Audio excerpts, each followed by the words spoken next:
That's right, guys and dolls. Yes, yes.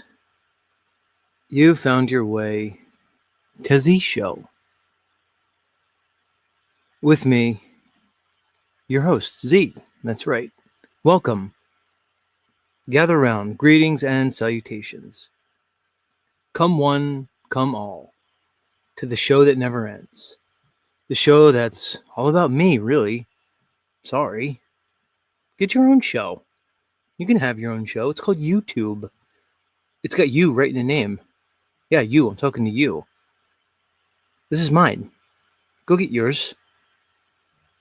But either way, welcome. Welcome, welcome. Wherever you may find yourself on this lovely place we call Earth. It's Sunday. Well, here where I am, it's Sunday. It's not Sunday for some people. Like my Aussie friends, my New Zealand friends. It's tomorrow. It's the future. So, good news, people. If you hear from an Aussie friend, you know that you at least have like 12 hours ahead of you. The world didn't end yet because they're in the future. So it's Monday for them, but it's Sunday for us. The day that we worship the sun god, Helios. Some called him Apollo, and other names. Kind of weird. I mean, I love nature myself, but I don't know if it should be worshipped. Wouldn't that be a mistake to worship the creation ahead of the creator? I don't know. I'm just positing a few things here, wondering. But they love the sun god so much that they placed it in the center of everything. Well, the center of our solar system, at least. Interesting. I mean, that would have been a great idea if they could substantiate that model and that claim. Turns out they can't. Now, not everybody agrees. As you see, the title of today's stream, the Not-So-MellowDome response stream, MellowDome kind of thinks they got it right when they put that Helios right in the center of our solar system. I mean, I don't want to put words into his mouth, but I don't really have to. He kind of said it himself, but we're going to get into it. We'll let him speak. But yeah, the sun god Helios. Very important to these people. Who are these people, Z? You racist against the elite? No, not. These people. The ones that are not you. The ones that are in that big club that you're not in? Yeah. That's those people. Call them what you want. The black nobility, the bloodline elites, the lizard, reptilian shapeshifters. Whatever you want.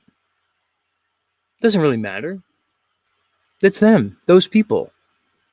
Yeah, they stuck the sun right in the center of everything. But again, turns out that it really doesn't hold up to scrutiny. I mean, you could postulate a bunch of things, but unless it's really evidenced and substantiated, proven, well, really doesn't mean much. Again, at least not in my book. To some people, I guess it means a whole lot. But again, blessings, greetings. We're all on this ship together. Turns out it's kind of like a ship of fools. Traveling, I don't know. Maybe upwards. That's another topic. Certainly not rotating. Certainly not orbiting. You know, because of reasons. What reasons would that be, Z? Well, one primary reason is because matter tends to be displaced when there's a change in motion. Isn't that interesting? Due to a little thing called inertia. That's kind of how we know. We don't even need like science. We don't even need research. You just need a little thing called logic and the ability to use critical thinking and your God-given sovereignty of mind, soul, and consciousness. That's about it. Everybody's so hung up on science. Science, see? There's an Nathan Oakley crowd here. Much love. Shout out to the FED people. QE, even that Neil. Shout out, everybody. But you're going to hear it here from Z. You're a little too hung up on the science. I get it. Science is important for all kinds of things. We use it every single day. This mystical, reified, personified science. I get it. No need to be hung up on it. Just logic. That's all you really need. The globe doesn't work logically. That's all.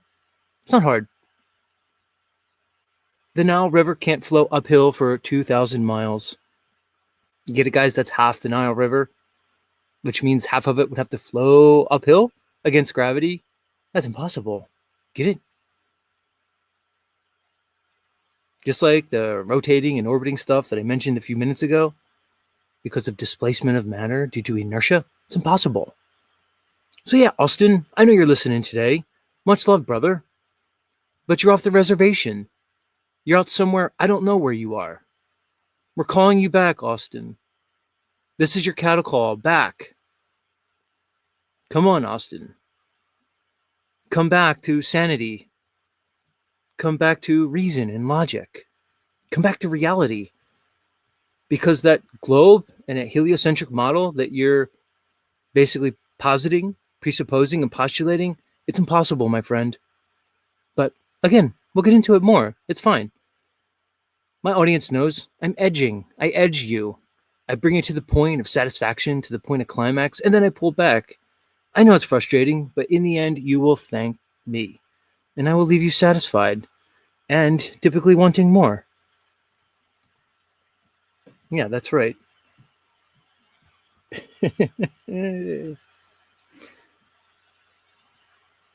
What's Sarah B saying? Sarah says he knows for a fact the sun is a physical rotating sphere. Well, we'll get into it. Kind of seems like it is. A rotating sphere. Or sphere. I'm not going to argue with Austin on that one. I don't need to. Because it's a red herring. Okay. And whether it's physical or not, well, we can't substantiate it. We could assume some physicality to the celestial bodies. But the way we view them, the optics behind this reality, well, they tend to be something quite different, something quite illusory, something that certainly can't be substantiated, and something that definitely can't be measured, and certainly can't be tested or repeated. But anyway, I do this. I meander. I wander to different places. This is me warming up, everybody. I can't just come on here and just give it all at once. I just can't do that. I mean, I can, but it's not prudent for me or for you.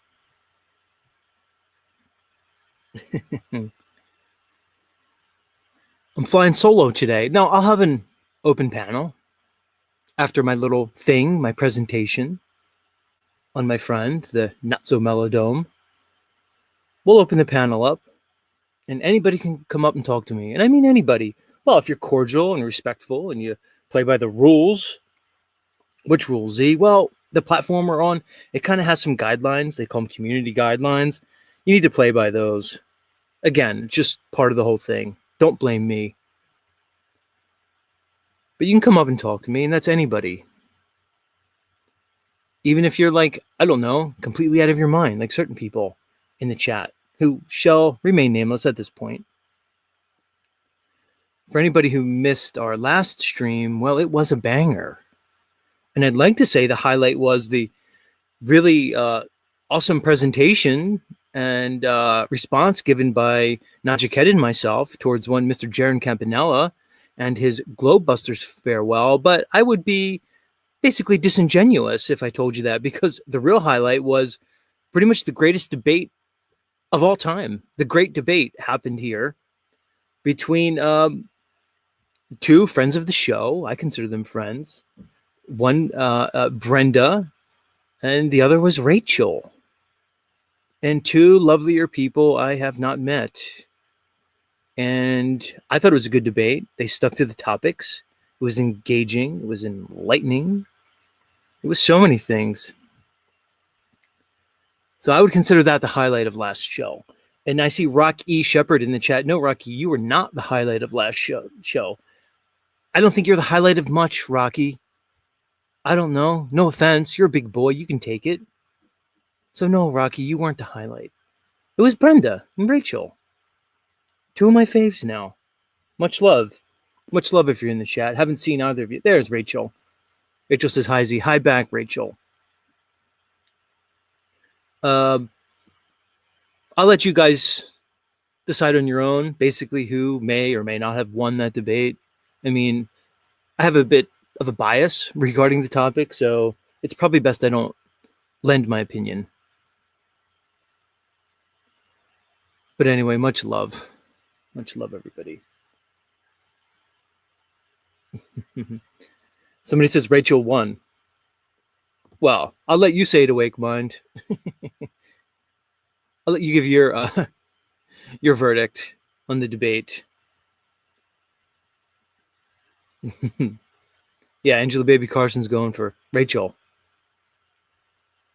Did anybody vote for Brenda? Miss Nora Bella here says Brenda's her favorite. But the question is, Miss Nora Bella, did Brenda win? Who knows? Put a 1 in the chat if you thought Brenda won. We'll give the audience a vote here. A 1 for Brenda and a 2 for Rachel.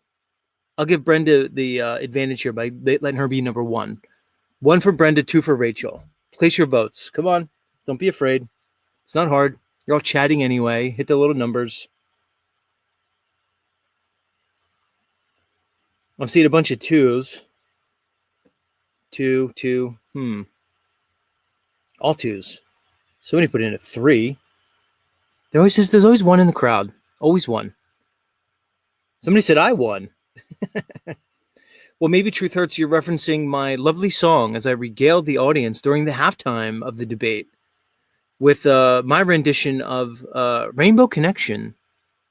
A lot of people said that was the highlight of last stream, but not everybody. Somebody made the comment, wow, a doctor of audiology who's tone deaf. Who would have thought? All 2s. Well, Brenda, I guess it wasn't your day, but there's always next time. Brenda, lovely Brenda. All right. What do you say I stop with the nonsense and get this thing started? I think so. So let me get my stuff together. This is a process here. This is a one-man band, this whole thing. It's pretty much just me here running this whole thing. But that's okay. No complaints. I like it that way. I don't need a whole group of nincompoops behind me. Look what happened to that Flat Earth Mafia. F.E. Core. Look at those group of nincompoops. Look what happened when a bunch of people get together in confederation for, I don't know, some agenda. Usually around, I don't know, finances, grifting. Typically it doesn't work out great.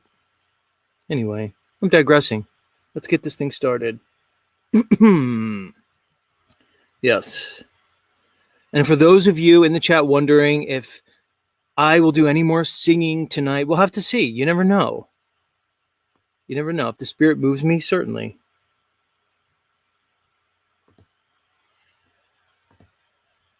All right, let's get the cam on and get this thing going.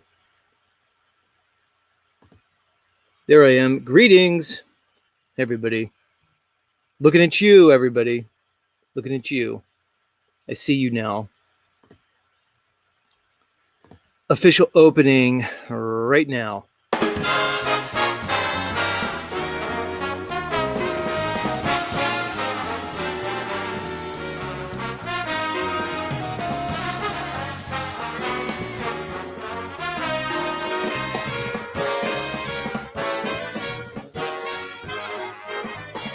Greetings and salutations, everybody. You found your way to Z Show. Well, that's right. It is the end of the rainbow, the bottom of the rabbit hole. And as always, we are broadcasting live and in living color around the level horizontal topographical plane that we all call Earth. As mentioned, we are in for a stupendous show, as always, as we respond to the latest stream from our friend Awesome Austin from MellowDome. Much love, Austin. You and I go back some years now, and respect all around. Much love. You're a family man. You're a working man. But we're going to give you the review that the audience has been waiting for. and the one that you deserve. So strap on in. Let's get this thing started without any more ado. Who's here? Who's here? Have bliss, much love coming at you. DSN in the house. Greetings to Gary Baxter. Much love. Isabella Live, aka Morgan, coming in from the Great White North. Robert Hunt, Angela Baby Carson, coming at you. D'Angelo in the house. Name isn't important. Much love. Rachel again. Greetings. Capricorny, good to see you. Lovely lady. Ram, greetings. Rock E. Shepherd coming at you. Miss Noro Bella coming at you. Robert Page, that way. Who else? Sarah B, as always. Much love. Cool story, bro. 2 with the TOO. Good to see you. Glyph, good to see you again. Mr. Nachiketa, as always. Welcome. Truth Hurts TV. Yes, it does. Call for Zero. And so many more wonderful, beautiful people. Again, thank you all for being here. As we gather here today in the spirit of all things truthy, in the spirit of love, in the spirit of togetherness, and simply in the spirit. Some of you may be, I don't know, indulging in some spirits right now. Not myself, of course. I am not really, I don't really handle those spirits too well, so I choose not to. But hey, whatever floats your boat. Smoke them if you got them, everybody, because we're about to get into it. All right, so as mentioned, and let's get right to it once I pull it up. We're going to be reviewing Mr. Awesome Austin from the MellowDome's latest live stream, brought to you from his car. And I titled this today's stream the Not-So-MellowDome because, Austin, you may be mellow like most of the time, a majority of the time, a lot of the time, but you are not mellow in that car of yours. So I couldn't really say MellowDome. You didn't live up to your name. But that being said, you made some points. You laid some stuff out. You expressed some things. You were passionate. And I thought it was worthy of a response video. So that's what we're going to do.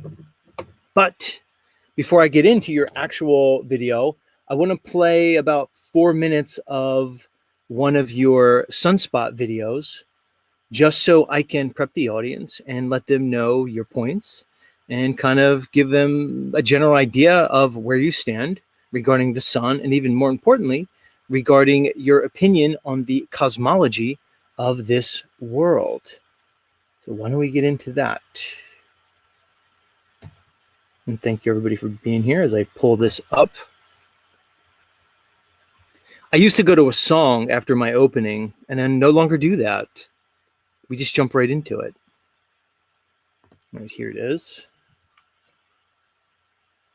And we'll let Austin give us the intro. So for those of you who don't know, Austin was a longtime flat earther. And notice I said was a longtime flat earther. He has a channel called MellowDome, and he used to produce a lot of flat earth content. He used to do charities for flat earth trivia.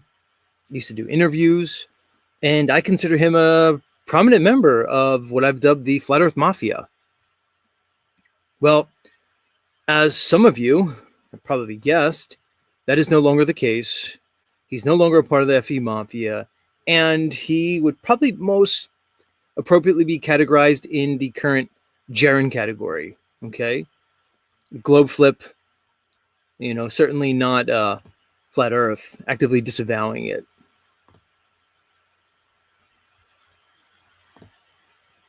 So let's get into it. Again, we're going to start off with basically a summation of Austin's work and his current thoughts regarding the cosmology in his latest video. Austin, take it away and I'll comment. Chasing psyops for the dopamine hits.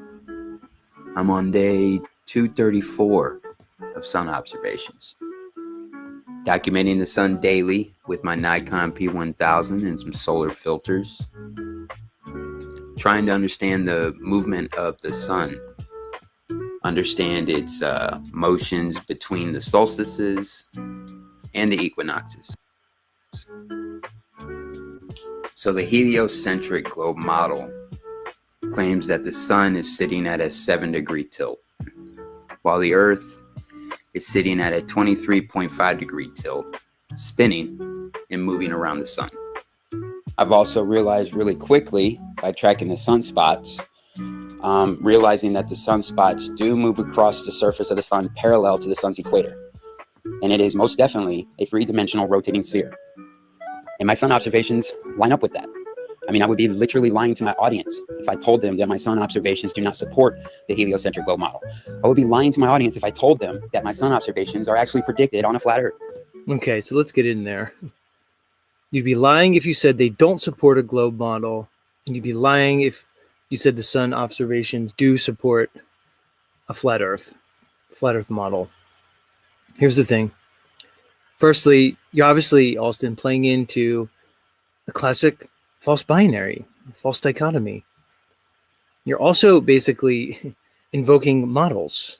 We know models aren't reality. Basically a mechanism to describe things for convention and utility. They're not real. So let's start there. Now, I've been in this game long enough, so I understand the response I'm going to get is that, of course, it's going to line up with the globe model because the globe model is reverse engineered from a flat Earth model. Okay, so you straw man there when you said, of course, the globe model is reverse engineered from a flat Earth model. That's technically not correct. The globe model is reverse engineered off of optics. No model necessary, no map necessary. The way we see the world is not the physical world itself. We see the world in a very particular way, in a way that could be described as non-planar or non-Euclidean. There's a little thing called perspective when we talk about optics, vision, and visual acuity. This is how, in my book, the globe model was basically reverse engineered off of optics, not off a flat Earth model, not off of a model that you may have followed and ascribed to for how many years of you being a flat earther. Not based off of the model basically preached by your old friends of the Flat Earth Mafia, Dave Weiss, Sargent, Jaron, Karen B, on and on and on. The globe model was not reverse engineered off of that simplistic, begging the question, unevidenced, reified model. It was based off of optics of the sky. I'm still looking for that original flat Earth model, though. So I have a So am I, Austin. So am I. challenge out for the Flurf Nation, right? My challenge is to take my sun observations, right? My daily sun observations since May 30th, take all my data and see if you can make it work over a flat Earth. Because me and my crew, my team, we haven't been able to do that. Can't even. So here's the thing, Austin. The fact that you think it works over a globe Earth is one of your biggest issues. Because it literally doesn't. If you think you can triangulate the sun from any 3 positions on this Earth, you would be mistaken. And the more divergent the positions, the less triangulable that sun will be.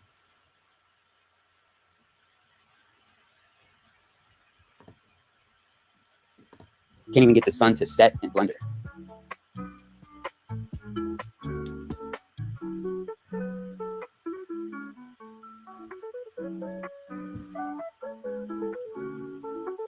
Okay, so again, in the heliocentric globe model, they claim that the sun is tilted at 7 degrees, while the Earth, which is spinning and moving around the sun, is tilted at 23.5 degrees, okay? And the wagon wheel motion that I'm seeing on the sun, on the disk of the sun, the clockwise wagon wheel and the counterclockwise wagon wheel between the solstices lines up perfectly. That is the explanation for the tilting of the sun and the Earth and the relationship with each other. And hey, Lines up perfectly with the model that they've reverse engineered off the optical world that we can visualize every single day. hey, maybe I'm wrong, you know, because I'm very new to this. I'm not even a full year in doing observations. I'm here to learn. I'm here to challenge my beliefs, and I encourage everyone else to do the same. Now, there's much more for me to research and reevaluate before I can tell you what I think I live on. But I'm being honest with you when I tell you my sun observations line up with the heliocentric globe model perfectly. I will continue with my daily observations. I will continue challenging my beliefs. And I encourage my audience and anyone else to do the same. Here's the thing, Austin. I'm going to give you the latitude to assume that you are sincere and genuine and authentic in your thoughts and your feelings, your beliefs, and your words regarding this topic. Now, can I prove that, your authenticity? No, I certainly can't. But I'm going to give you the benefit of the doubt. There's some questionable things.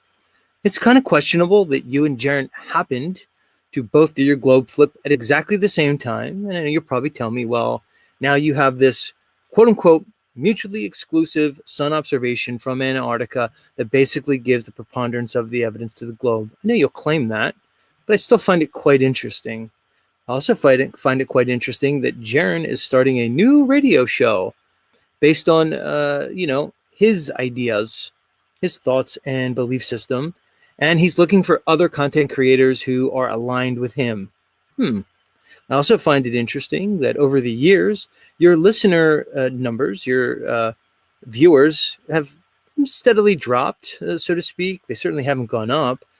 And maybe, I've also noticed the same thing with Jaren. So I could only basically assume that that might have something to do with your recent change of heart regarding the flat earth and your, embracing of this heliocentric model. But again, I'm assuming, and you know what happens when people assume. So I'm not making any claims. I just think it's interesting. All right. Now let's get to your latest stream, because that's what I'm really interested. I hope everybody's caught up on Austin's position, Austin's stance, and his claims. All right, here we go. And yes, I'm playing it a little sped up, everybody, just because I want to. That's all. So we could all deal with that. All right, so Austin put this out, I don't know, like maybe yesterday-ish, give or take. It's his latest live stream. So let's rock and roll with this thing. Again, much love, everybody. Thanks for being here. And again, I will have an open panel following this presentation, this response. For anybody who wants to come up, we can talk about this topic or any topic, really. Again, I just ask that everyone be cordial and follow the community guidelines. Okay, let's go. Got some things I want to talk about. Flat Earth, my observations, and idiots trying to attack my character and who I am instead of attacking my observations. So before I get into some rants on the BS going on, I want to show you a visual representation of my sun observations, right? Because there's people out there that still are convinced that the sun is not a rotating sphere in the sky. There's people saying... All right, so let me start off, Austin, just here. Okay, I get it. You got your Nikon P1000 with your solar filters. You're viewing the sky on the daily. Gotcha. You're observing it. You're documenting it. But here's what I'm wondering. Really, what does the sphericity of the sun and what does the tilting of the sun really have to do with, firstly, the cosmology, and then secondly, the physical nature of the ground that we walk on? That's the first question. Because to me, it seems somewhat like a red herring to bring up this topic in relation to this final experiment and to include it in your reasoning regarding you now disavowing the flat earth understanding and embracing this heliocentric understanding. People saying that McKeegan's sunspots, or even my sunspots, aren't parallel with the sun's equator. I've seen so many comments on my videos that just scream, I don't know what I'm looking at, but yet they know everything about the sun, okay? Softball, little softball here, right? This line going through the center is the sun's equator, right? Now they tell us that sunspots move parallel to the equator of the sun, okay? So I'm going to show you a visualization of what would happen at solar noon right here, where I'm at every day, getting shots of the sun, okay? Solar noon means not 12 o'clock, but the sun is directly above your head. Solar noon, okay? Solar noon.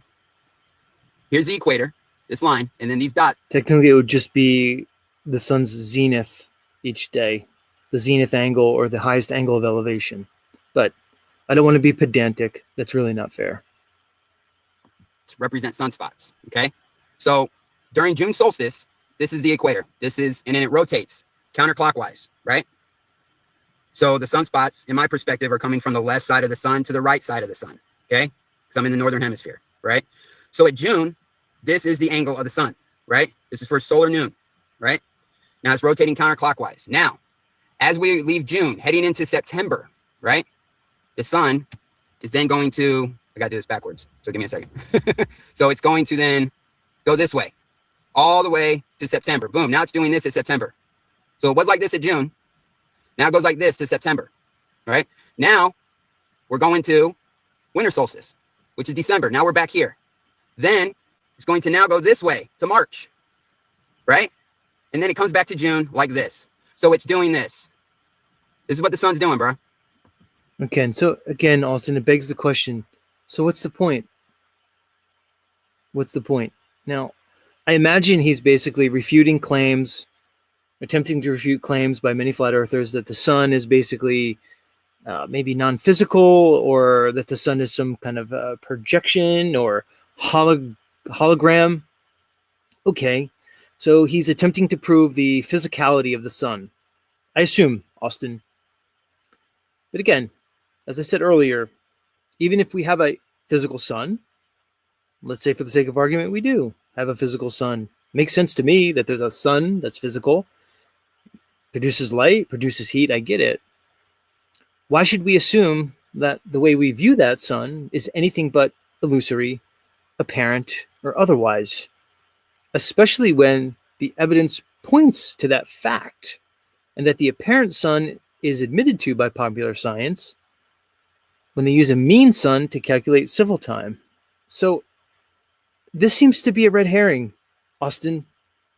Okay, so let's just say for the sake of argument that you have proved the physicality of the sun through sunspots, knowing that it basically does, or claiming that it basically does a rotation every 25 days or so, showing that you can basically see foreshortening of the sunspots as they approach the edges of what we see as a circle.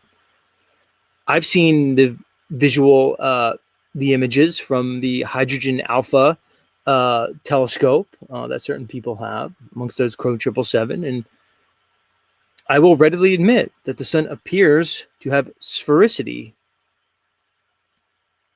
That being said, how does that relate to the argument regarding the cosmology and the shape of this world? It's a weeble wobble, weeble wobble. That's all I'm fucking talking about that people get triggered over. Huh? Rasta, sit down and shut up and listen, bro. Pay attention. Pay attention. Yeah, Rasta. I saw you in the chat. Austin and I are going to agree on this one. And my guy. We're talking about the sun, which is misrepresented in the flat earth community. We need less TikTok, less keyboard warriors, and more people going outside and, yes, looking up. Oh no, right? So solar noon, here's June solstice, right? Then it goes to September, comes back, winter solstice, going to March, the equinoxes and the solstices, and then going back to June solstice. So it's doing this, it's wobbling. Now my question has always been, because there's a kinematic equivalence here, right? Is it the sun moving? Or am I observing the tilting of the earth that everyone's... Wonderful question. Kinematic equivalence. Is it the sun moving? Or is it the earth? Seems like it has to be one or the other. Or it could be both. Like the heliocentric model says, it's really both in their model. But here's the thing, Austin. We can invoke kinematic equivalence, which basically means, say you're in a car and you're observing trees moving by you on the outside. And how do you know if it's you moving in the car at a constant rate? Because you really wouldn't feel the constant rate. Or the trees that are moving and you would be stationary. This is basically an idea of what kinematic equivalence would be. But here's the thing, Austin. As I stated earlier, and I'll say it again, we have a little thing in this reality called physics, applied physics to be exact. And We have a little thing called practical demonstration. And based off both of those things, we know for a fact that we are not rotating or orbiting or tilting or wobbling in any way because of matter and how it is displaced when there is a change in motion due to inertia. Now, that's a very simple explanation that you can go into, anybody can research, and it literally debunks any rotation or orbit. So to invoke kinematic equivalence using theories, postulations, and presuppositions may work in certain circles, but certainly not going to work here because we adhere to the actual physical world that we live in. We look at things like demonstrable reality and practical demonstration to make decisions about this world. Everyone says does not exist, right? I'm not claiming I feel the fucking earth tilting. Of course I don't, right? But this is a conversation that we need to have. We need to figure out the motions of the sky. And my observations line up with this because I'm not getting shots at solar noon. I'm getting shots at early in the morning, 9:30 every day. So in June, I didn't see it like this because I was catching it in the morning, right? Because throughout the day, the sun wagon wheels due to our perspective, right? So I'm catching the sun like this in the morning, right? Because they ain't wagon wheels throughout the day due to our perspective. But at solar noon in June, it would have been like this. But I'm catching it in the morning like this, okay?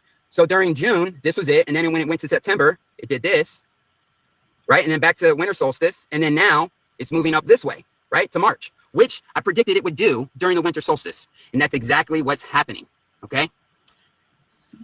These are just observations I'm having and wanting to have the discussion. I asked for this community to join with me in this discussion, in these observations, a group effort. And all I've gotten. Here's the thing, Austin. It's not just your observations and your requests for discussions. You're implying things. And even further, you're making claims. You're implying that basically there's only two models that we can adhere to. The heliocentric model versus your, again, unevidenced, begging the question, adhered to FE model. And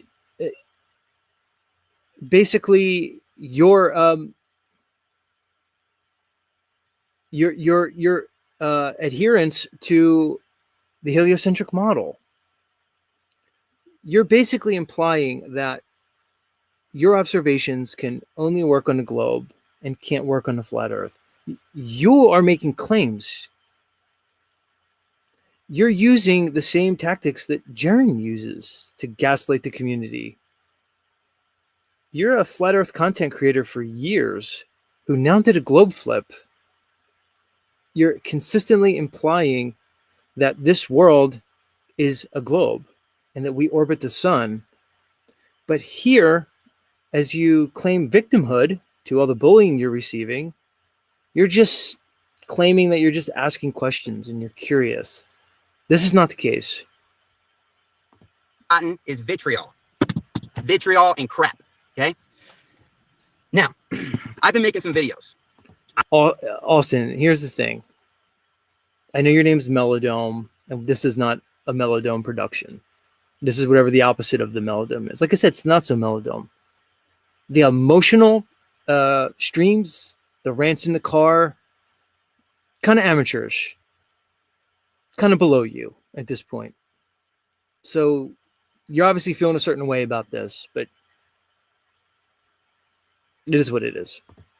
I'm not bashing people in the videos. Yeah, very clever thumbnails, clever titles, a little funny, because I need y'all to actually click on it to get a view of what's actually happening. In those videos, I'm taking clips of what other flat earthers have said and pointing out the hypocrisy that's going on, right? See, this has become a religion. And when it's a religion, they have to attack the heretics, the ones that don't go along with the FLIRF consensus, okay? Now I'm going to talk about, Dave Banner. David Banner. So he did a live stream where I'm like a clown on a thumbnail. I don't care about that. I don't care if you choose to believe flat earth. I don't care. On my channel, I have explained what's going on with the sun, the 24-hour sun in Antarctica. I said the earth could very well be a globe. You say that and you get attacked for being honest. Austin, you had a flat earth channel for years. All your subscribers are flat earthers. Are you seriously surprised by that response that you're receiving? You cannot be, possibly. It literally makes no sense. Should I take my sun observations and say, oh, that's exactly what flat Earth predicted?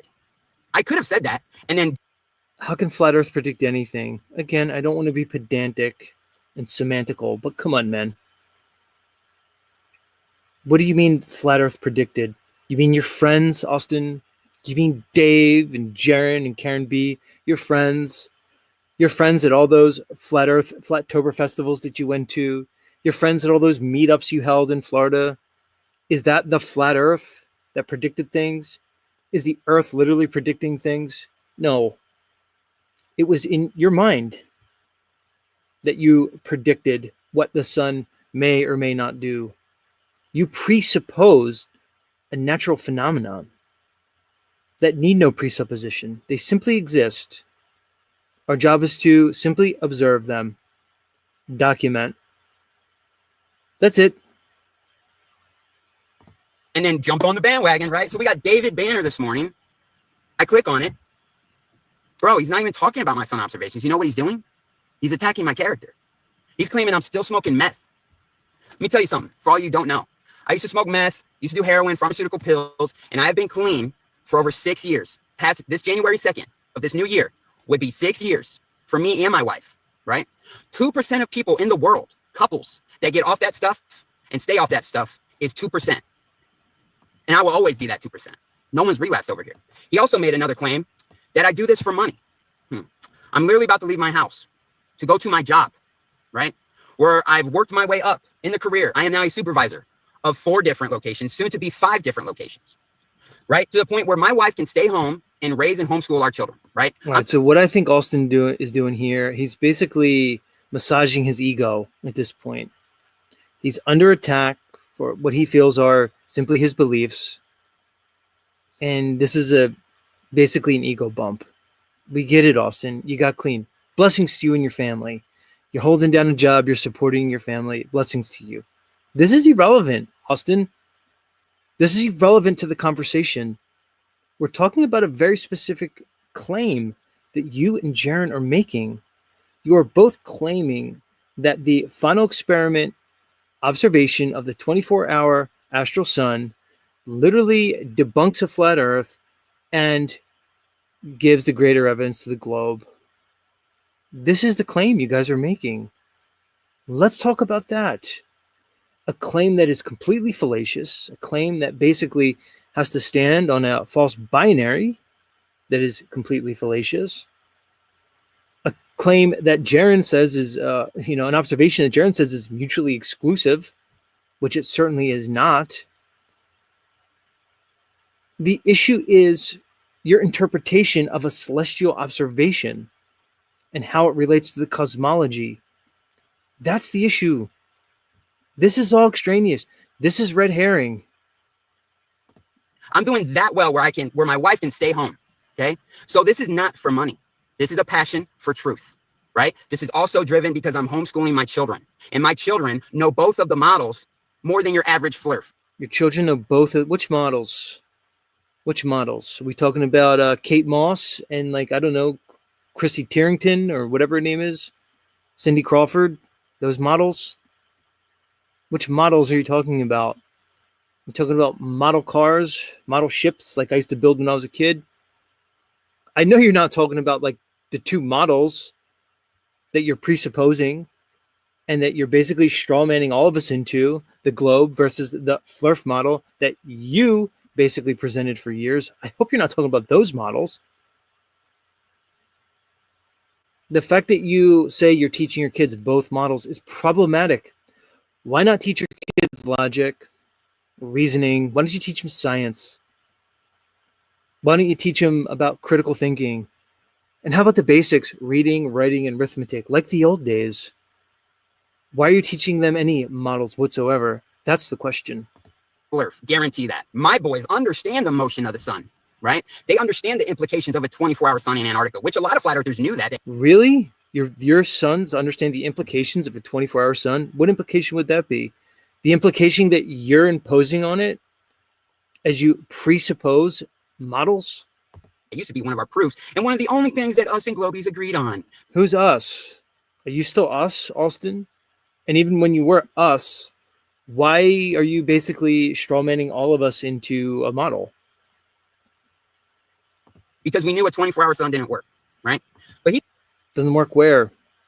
A 24-hour sun is a natural phenomenon. That's all it is. There's no working or not working. He's saying I'm doing it for money, but did he forget? I feel like a lot of people forgot the trivia for charity, raising over $25,000. Every dollar going to people in need, whether it was a death from a funeral or someone paralyzed and put in a wheelchair or someone. Austin, this is complete red herring, man. Okay, you raised money for Flat Earth. What does that have to do with this topic? I get it. You're basically trying to advocate for your character and your honesty and sincerity. I know that. But still, what's the point? Or someone wanting a new computer or someone needing fucking diapers for their babies. $25,000 raised in the MellowDome. So while you sit there and attack me and say I'm doing it for money, you're wrong. Not doing it for money. I make my own money, okay? I don't need to grift off the community. I make my own money like a man, right? I provide for my family, not my audience, okay? What else? The drugs, already acknowledge that, obviously. I'm not doing drugs, okay? What's the other one? Oh, yeah, I'm a bandwagon. I jump on every bandwagon, right? I jump on every bandwagon. Absolutely false. Right? Because my channel isn't pushing melting buildings. My channel isn't pushing Tartaria bullshit. My channel isn't pushing trans investigation. My channel isn't pushing all sports are rigged. I can literally keep going on all the fucking hot topics of the truther community that I don't associate myself with. Right? So instead of attacking me, trying to tell lying to your audience, right? Oh, he's all smoking meth still, doing it for money, and a bandwagon jumper. You're literally projecting, my guy. Right? I have been firm talking about my observations for months, asking for the community to come together, right? Let's figure this shit out. I start going away from the truth or consensus of what the sun is, and all of a sudden I can't be trusted, and I'm a deceiver because I don't think the sun's a reflected, projected, holographic focal point of light, and I don't think the sunspots are star constellations see through the sun. You know, all this fucking ridiculous shit from people who aren't doing observations. They're just listening to a random person on the internet and think they got the truth. Okay, so you're bringing up some outliers in the community who are making claims about the sun. What does that have to do with anything? Literally nothing. The topic is the 24-hour astral sun and the implications on the cosmology and your interpretation of an optical phenomenon. That's the topic. Man of stone. Arrogant motherfucker, ain't he? I can't be the only one that thinks he's an arrogant know-it-all, right? Bro made a video about the sun and McKeegan sunspots footage to say, oh, NASA says it's a rotating sphere. Obviously it's not. Okay, man of stone, brain of stone. Where are your observations to prove that claim, to back up that claim? Because he misrepresented Dave McKeegan's sunspot footage. And the sunspots that were on the edge, the limb of the disk were distorted. And he's trying to claim that the trajectories of the sunspots are not parallel with the equator, but they most certainly are.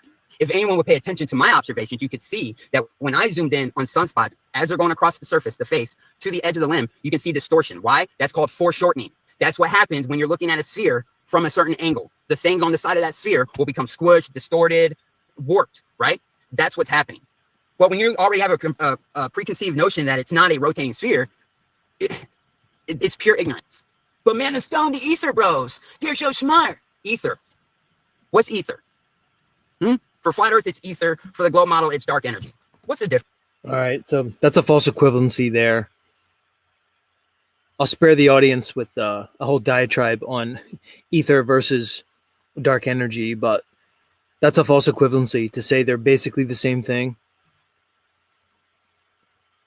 What's the difference? What's the difference? Yeah, Sean, you're like saying, oh yeah, they reverse engineered. I hear that all the time. I've been in this community. Everything you're saying with me, I've already heard, but it does not work for me. I'm sorry. So people are saying it's reverse engineered. What are we doing? Why haven't we reverse engineered it? Why can't nobody in this community help me with my sun observations and see how they can work over flat Earth? Joe Hamvy's fucking toy model that everyone's pushing around as 100% doesn't account for sunrise or sunset times. We don't need a model of how your sun observations work over flat Earth. Again, this preoccupation, this predilection for models. Austin, it's not my fault you basically joined what you're considering a cult.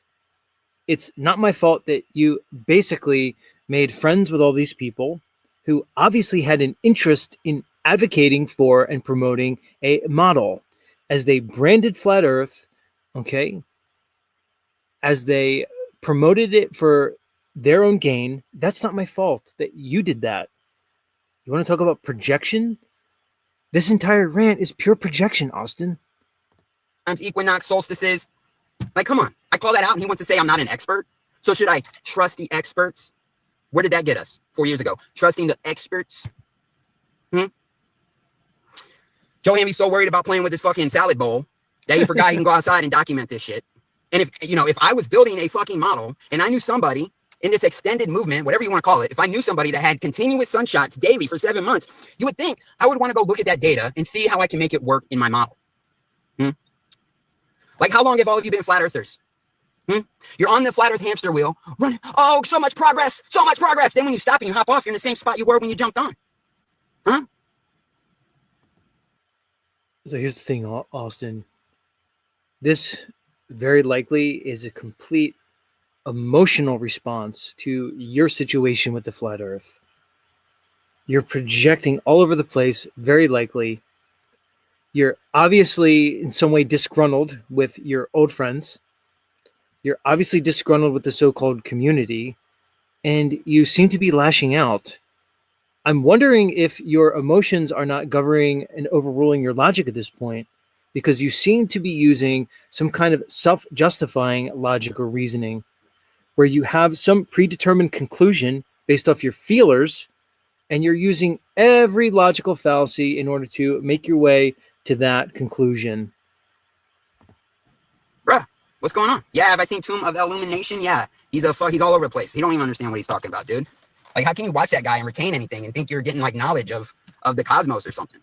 Like, all of a sudden this community is like, no, observations don't matter. You're basically saying that to me without saying it. Yeah, didn't I denounce the rising earth nonsense? I've never supported that, ever. Everybody, Austin never supported the rising earth nonsense, quote unquote.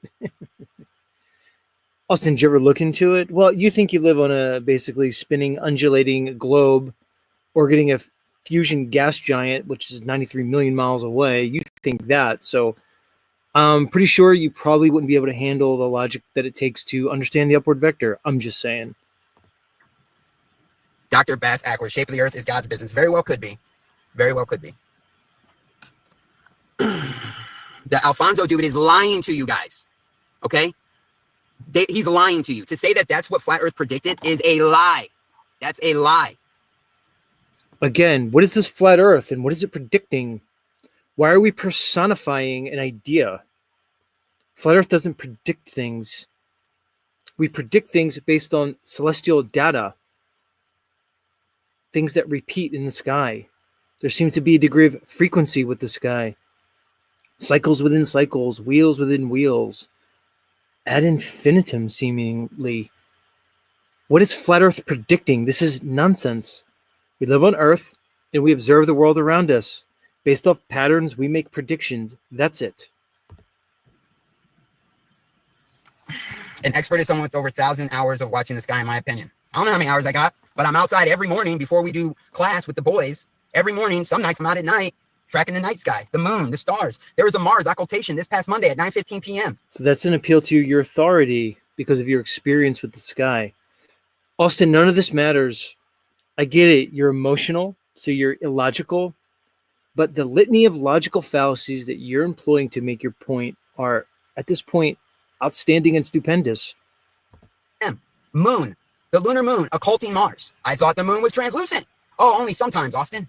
Oh, how convenient. How convenient. Right, right.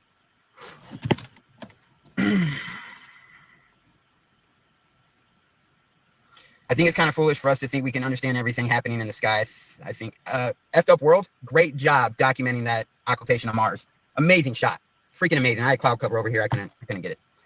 You know, but everyone wants to push around. I'm going to start driving now since I showed you that globe softball demonstration, right? Because I'm leaving to work to go make money because, you know, this isn't my career. I don't make money off my audience. I actually raise money for my audience. David, banner.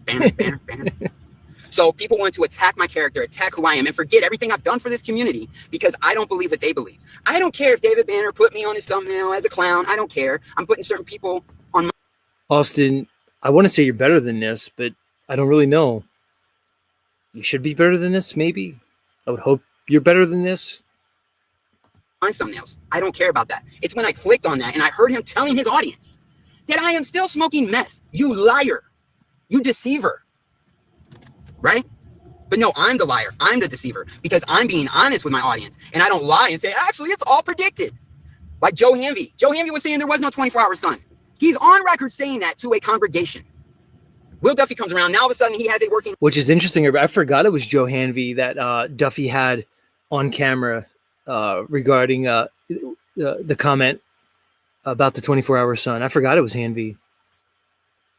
Model. But then he wants to be wishy-washy because I've listened to his live streams. He talks to these people as if it's 100% proof, but then slips in a little advisory. Like, actually, I'm just playing around with this. It's not like actual to reality. I say that. I'm a fucking shill for calling him out for that. People are like, yeah, it's 100% proof. No, it's a proof of concept, right? And here's the thing. In his model, he needs the sun. I will say, Austin, you're looking pretty trim, man. I don't know. The globe suits you well, I think. You look like you lost a little bit of weight. You're looking, you know, I can see like your facial features are a little bit more pronounced. It might just be the lighting. I'm not sure. Either way, keep up whatever you're doing. Keep it up. Sun. So if you're standing in Antarctica viewing the 24-hour sun, when you're facing north, in his salad bowl model, you're facing north, you're looking at the real physical sun.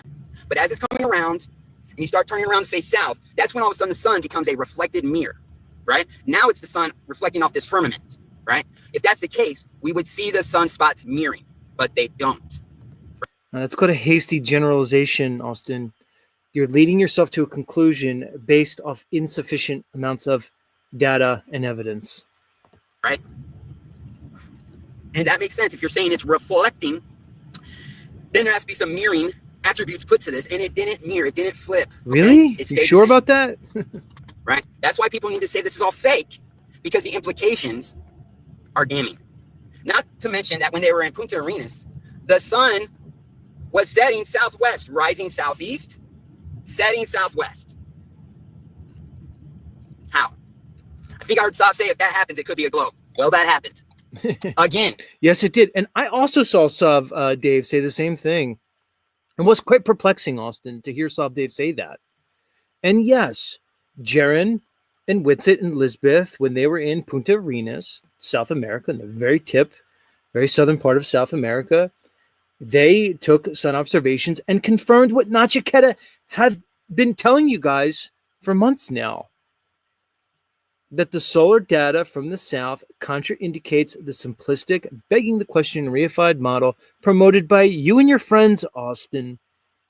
I didn't need Lisbeth and Jaron and Austin there looking at the southeast sunrise and southwest sunset in Punta Arenas during their basically solstice, give or take. I didn't need that. I knew it. Nachiketa knew it. Q and Fee knew it. We've been telling you guys for months. You just didn't want to listen. That was no surprise. But again, what does that have to do with the topic? What does the celestials have to do with the physical world that we inhabit? What does the optical sky have to do with this world? Zero. These are complete red herrings. None of this really matters to the conversation. And this claim that no flat earthers knew about the 24-hour sun is a false claim on its face, because anybody who read the 1902 book Zetetic Astronomy by Lady Blount and Albert Smith knows that this was addressed. So why are we saying nobody knew about the 24-hour astral sun, and if we did, there never would be flat earthers? It's completely false. They had the reports from the 1898 Belgica expedition, British expedition to the Antarctic, of what they dubbed the Midnight Sun. None of this is new. Maybe it was new to you, Austin. It certainly wasn't new to me. Wasn't new to a lot of people, I'll tell you that. And I'm posting videos of people with their own words, now eating their own words. That's why I posted them. Dave Weiss, how many times have you listened to his little sales pitch interviews where he talks about the three baskets? You got globe basket, flat earth basket, and again, Austin, it's not my fault. It's not anybody's fault that you aligned yourself with these people. That's your problem, dude. You made that mistake. You decided that friendship was better than truth. You valued friend connections over basically the pursuit of what I say is the Almighty. because Almighty God and truth are synonymous. That's the mistake you made. That's your shortcoming. That's your weakness. Stop projecting it on everybody else. And in both basket, right? He keeps throwing everything in both, works on both, works on both, works on both. And then he gets to the 24-hour sun in Antarctica. And that's when he does this whole, yeah, that's the one thing we agree on with the globies. The 24-hour sun doesn't work on a flat earth. That was part of his sales pitch until it couldn't be. Okay, so what? So David Weiss said a thing a bunch of times to a lot of people. So what? What's the point, Austin? Where's the honesty? I'm sitting here being honest and being like, wait a minute, that's a mutually exclusive observation, and that can't work on a flat earth map, right? Here we go again with the claim of the mutually exclusive observation in the Antarctic. And it can't work on a flat earth map. Again, conflating maps and models and invoking models. Austin, you understand that the globe model, the heliocentric model, is completely impossible?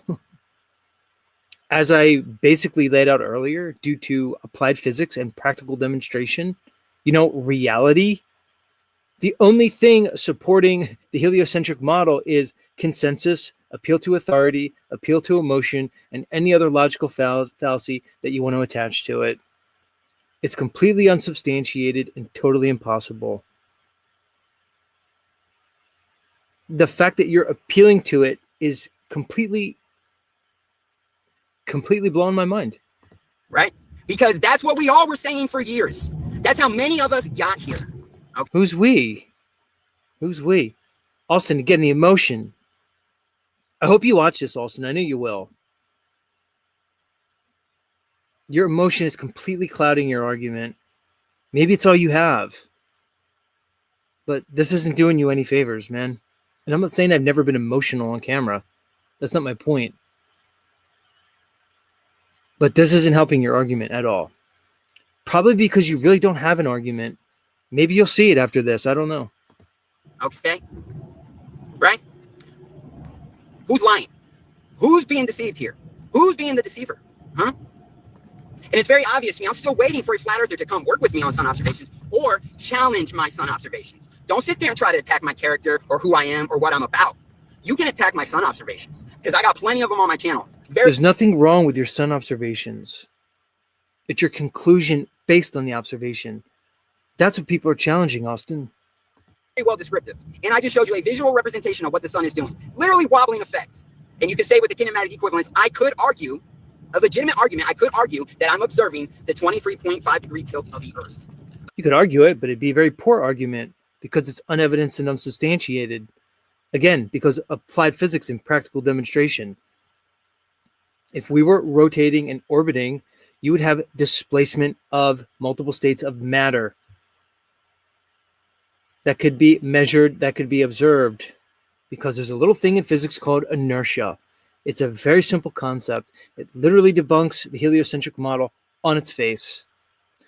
That's why I say the globe is impossible, Austin, because it's physically impossible. To invoke some celestial observation from the illusory sky and claim that it invalidates the physical world that we live in is completely preposterous, my friend. Okay? It lines up. And that's another thing.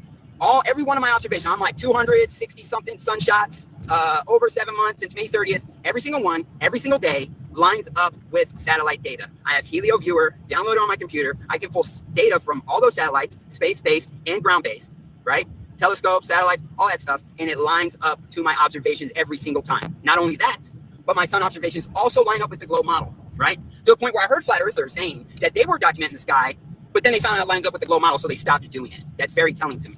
So then people were like, well, Austin, of course it lines up with the globe model. What do I say to that? Okay, if it lines up with the globe model, can we make it work on a flat earth? Well, the globe was reverse engineered from a flat earth. Okay, then when we figured that out yet. Why? Because everyone's sitting on their fucking hands. I made the point earlier, I'll make it again. You could say the globe was reverse engineered from a flat earth. You're simply wrong. The concept of the globe was basically based on how we see in this world. Optics, the visual world, how our visual acuity works. Plain and simple, man. Plain and simple. It looks like the railroad tracks converge to a point, but we know in fact that they do not. Simple concept, man. Fucking hands. That's why. No one's doing the hard work anymore. No one's in the trenches anymore. They want clicks. They want dopamine hits. They want drama. They want someone to talk about. Okay? All right? So because I have different opinions on the sun and different opinions on the 24-hour sun in Antarctica, I am now a deceiver shill that's been doing this for money and smoking meth. That's what I did. I should have never helped this community. I realize I'm in a cult. And if you don't think in a cult, right? Your Lord and Savior. I like talking to you about my Lord and Savior Flat Earth. Have you heard about my Lord and Savior Flat Earth? Your Lord and Savior Flat Earth is not saving your soul. Austin, this is complete projection on your part, dude. You might as well put a mirror in front of your face instead of this camera. Okay? That's ridiculous. I can't believe I almost believed that bullshit. Almost? All right, Sean, if it's reverse engineered, brother, send me the deets. Send me the details. That's all I'm asking for. You know, you think I want to go through this? You think I want to be like, damn, I'm thinking this way. I know I'm going to say all this. I'm going to get ridiculed. But I say it anyways because I'm honest. And I don't care what all these people got to say. Because I'm crushing at life over 6 years fucking clean. 6 years clean. Who can do that? That's fucking hard. So when I hear people saying that I'm still on drugs, bro, say that to my face.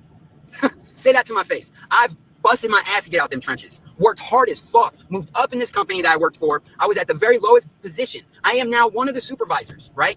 They trust me. They know me, right? It has helped me buy my house, helped me buy a car I could depend on, allowed my wife. Again, this is simply Austin massaging his ego because he feels as though he's under attack. To stay home and raise our children and homeschool our children. And then I teach my son all of this, all my boys, all of this, both sides, every angle, right? Not telling them everything's fake and gay, trying to learn observations. My boys can get the angles to the moon and the sun easily, like that. Bam. They think it's boring, but they can do it, right? But no, you want to go on a live stream, that's cool. Put me on your thumbnail. I don't care. But address my fucking claims. Address my sun observations, right? Address them. Don't sit there and fucking bash me in who I am. And then you got people in the chat when I go in there to call you out and I tell you, send me a link to jump on. Let me jump on, bro. People want to talk about me, but they sure don't want to talk to me. Every single one of y'all know how to reach out to me, whether it's a phone number, email, Facebook, whatever, Telegram. I'm easy. But no, people rather talk about me instead of talking to me, right? Oh, no, I'm not going to give you the link. Why? So I can jump on and defend myself? Huh? Oh, no. So just for the record, I reached out to Austin and he responded. So we will likely have a conversation sometime in the near future. Oh, you rather lie to your audience and say he must be on drugs. He's smoking meth. He never quit. Oh, he's doing this all for money. What money? That $25,000 that I didn't get a cent from, that I didn't want nothing to do with. I never was doing this for money, okay? It's for the truth. And the truth is a 24-hour sun is detrimental to the flat earth model. Now, people say there's other models out there. Show me. Again, invoking a model, claiming models. That's the definition of a straw man. That's what every globie does. You straw man what the flat earth belief is, and then you burn the straw man. It's one of the primary logical fallacies. Maybe you don't see it, Austin. Show me something that works better than the AE map, which actually isn't even a flat earth. It's a globe projection flattened out. Remember your old friend, Austin Whitsitt? I don't think you guys are friends anymore. His claim, falsification is independent of replacement. You're the one who made the flat earth claim, Austin. Dave Weiss made the flat earth claim, and Mark Sargent and Dubé and the rest of them. They're the ones that claimed a model. The Zetetics, at least the original ones, my namesake, basically spent their time falsifying the model that was placed in front of them by the intelligentsia of the time, the academics, really the church. They were using logic to debunk this model. Why would somebody claim a model without evidence? How could one have evidence without the resources to gather all the plethora of information that would be needed to avoid a hasty generalization, the hasty generalization fallacy that you are making right now? By strawmanning a model on the flat earth, you are basically committing the same errors in logic that every globie who debates this matter does. Out, and you can easily find that out. It's like once I started doing my own observations, and realizing this was a physical rotating object, it really falls apart, especially for sunrise and sunset times in the southern hemisphere. That's why flat Earth needs the sun to be a projected, reflected, holographic focal point of light. They need it to be that, right? Because That's a straw man. I'm going to say it again, Austin. The sun cannot be triangulated on any model or map that one proposes. Austin, Austin, here's what I want you to do. I want you to get a ball, a basketball, and then I want you to go look at solar data, okay, at different latitudes along the same longitude on that ball, okay, or the completely opposite longitude. You know how it's called a great circle when we talk about the longitude lines? Find one of them, find two opposing points, and really hold that up and look to see if you were on there, if you would be able to triangulate that sun, especially if you are on divergent points. You cannot. I assure you, it doesn't work. You're assuming it does based off no evidence. The sun is apparent no matter what. The way we view the sky is dependent on our individual location on this earth. That's plain and simple. Either you didn't know that or you don't want to know it. But now you know it because I just told you. Right? Because if it's physical, it fucking kills it. It kills it. Right. Again, so you're presupposing that the globe model validates a physical sun. It doesn't kill anything. This is the same mistake Jaron made, but I'm not so sure it was a mistake on Jaron's part.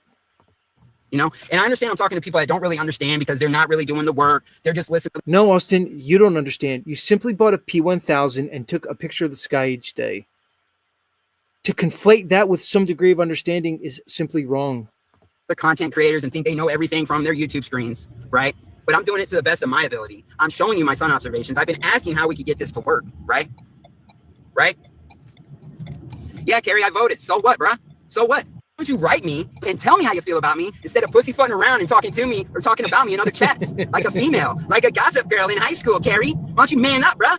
You in my Telegram group. Why don't you tell me how you really feel in there, big guy? Huh? Like y'all are some cowards. For real. Are my beliefs shaking your foundation? Do I need to believe what you believe? I can still be friends with people who think that voting doesn't matter. I can still be friends with people who think the earth is flat. I can still be friends with people who got vaccinated because that's the real world. Austin, many flat earthers watched your content for years. They invested time and energy into you. Many of them donated to your channel, you personally, and also these charity events that you held. They're obviously going to feel some kind of emotion regarding your abrupt globe flip, whether it was over months, a year, or even days. I don't know. I'm not in your mind. The fact that you don't understand their reaction is perplexing. You are stuck in this internet fucking world that is full of toxic division bullshit, right? Ego trips, circle jerks, all of that. The final experiment is the experiment on this psychological mindfuck that's happening right now and watching the reaction of the flat earth community literally implode, which is what I called and predicted. I said this was going to happen. I told Jaron this was going to happen, right? And then people want to turn it into cheerleading shit like, oh, he's going back to the globe. He's a globe. He's going to get boosted. Hey, bro, do you know that in the real world, there's people that think they live on a globe and don't get the boosters? Did you know that? Shocker, right? Like you guys are being programmed and just saying things that you heard on the internet. That's all you're doing. That's all you're about. Okay? I'm much better off without these people in your life. You no longer hang out with druggies. Same thing. Same fucking thing, bro. You're right.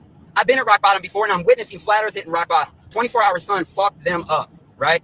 Like, yo, Eric Dubé's video about like the LED screen studio, garbage. How can someone not watch that and then think, wait a minute, this video is terrible? Could all of his other videos be this terrible? Wait a minute. I know there's other people thinking like I'm thinking because you know what? They're writing me. But they're too scared to be openly about it because they know they will get attacked, right? But I don't care because I've been attacked by people I actually loved and cared about, right? When I was doing dumb shit, running the streets, doing drugs, right? I had people talking about me, saying, I've been here before. I don't care. My skin is thick. The issue I have is you're lying about me. Start addressing my sun observations, right? And all my videos I got that I've been posting where people are like, oh, he's a globie now. I'm calling out the lying flat earthers, right? Believe it or not, I know a lot of people trip out when they hear this, right? Oh, you're a Jaron Cook. But Jaron is being honest with you. It's Witsit who's fucking lying. He knows the implications of a 24-hour sun. He's not an idiot. He's in denial. And Now, to assume you know Witt's state of mind, his thoughts and his feelings regarding this, well, come on, Austin. Stuck on the Bible, biblical cosmology. Where's the fucking science in that? I will agree with you there. It's been one of my biggest issues with Witsit from the beginning is his adherence to a belief set. Obviously, it's an issue. You're pointing it out here. But the claim that Jaren's being honest and Witsit's lying, I can't go along with that.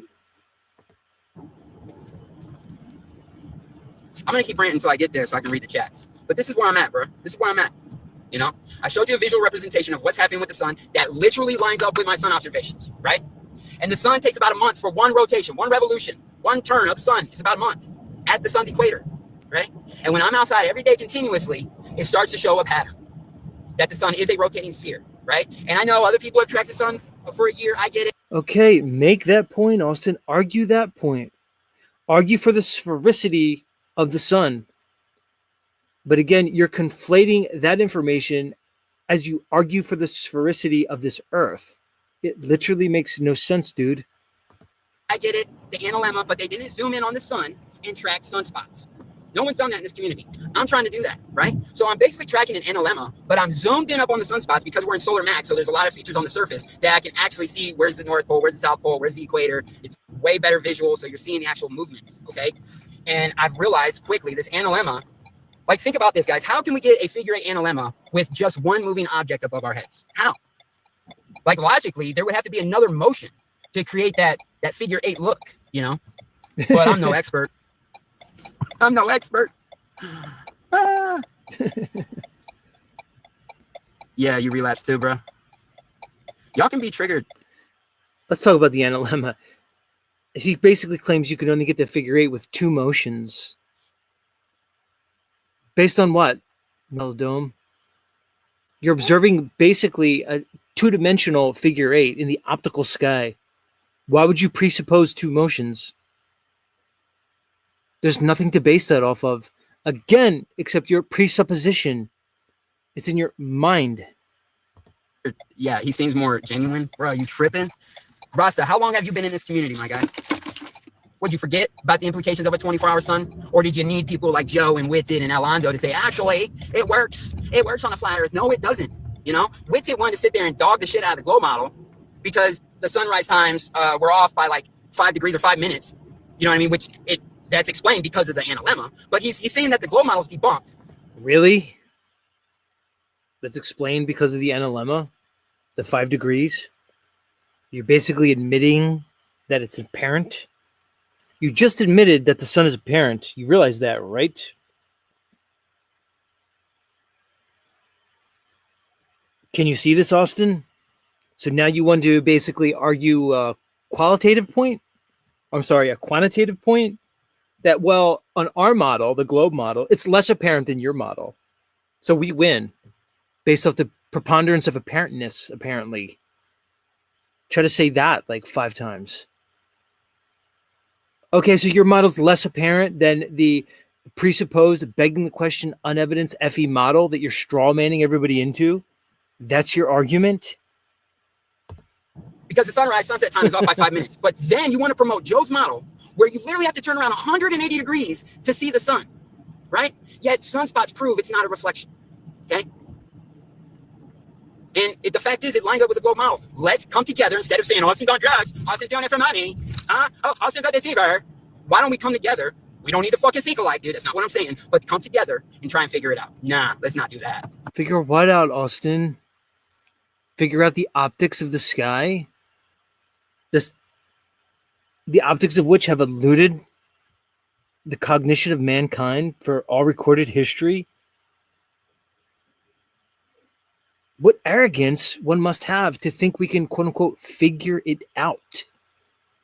That's the arrogance of the pseudoscientific community. That's the arrogance of mainstream academia. That's the arrogance of this secular society that we've been indoctrinated into. That's not the arrogance of a critical thinker. Or that's not the mindset of a critical thinker, a free thinker. It's hubris and it's egoic. Like, it's so telling. You know, I express this to you guys, and then you guys prove it to me in the comments every fucking time. Every time. You prove my case when I read a ridiculous comment, right? It's a cult. You're in a cult. You're in a cult, bro. Time to wake up. You're in a cult. It's all right. You just gotta realize that shit. And you know, maybe I didn't catch that because maybe that was a time in my life I still was vulnerable. I was just getting off those drugs, just facing reality again. Lost both my parents around that same time, and so yeah, mentally, emotionally, I would say I was probably in a very vulnerable state, looking for a community. Again, here's Austin picking up the same narrative portrayed by Jaron, that he was duped into some flat earth cult because he was in a vulnerable state. He was looking for answers, psyoped into this dangerous cult. This is the rhetoric moving forward. This was Duffy's gambit. Shout out to Notch. This is it. This was endgame for Duffy right here, Austin. You're the mark, Austin. That's you. Awesome, Austin. There's a little thing in the carnival biz called the mark. That's you, good sir. You got played like a fiddle.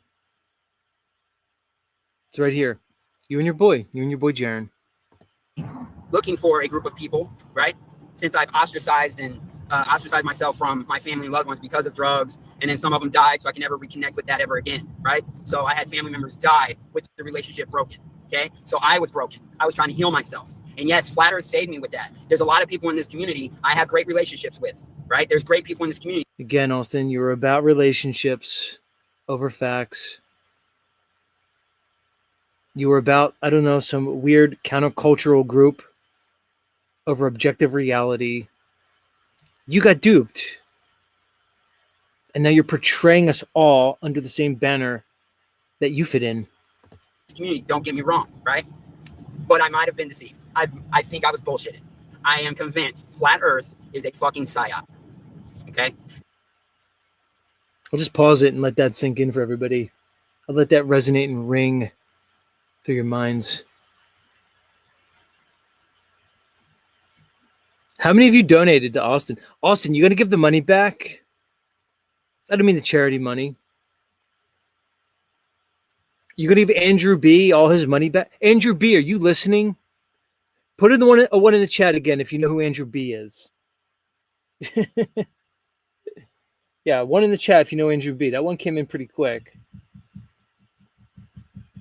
Really, Andrew? Andrew's like, I don't know, sobbing in a corner somewhere in the fetal position. I want Andrew B to be refunded everything he donated to you, Austin. You kidding me with this shit? Now, if you don't like what I'm saying, bro, unsub.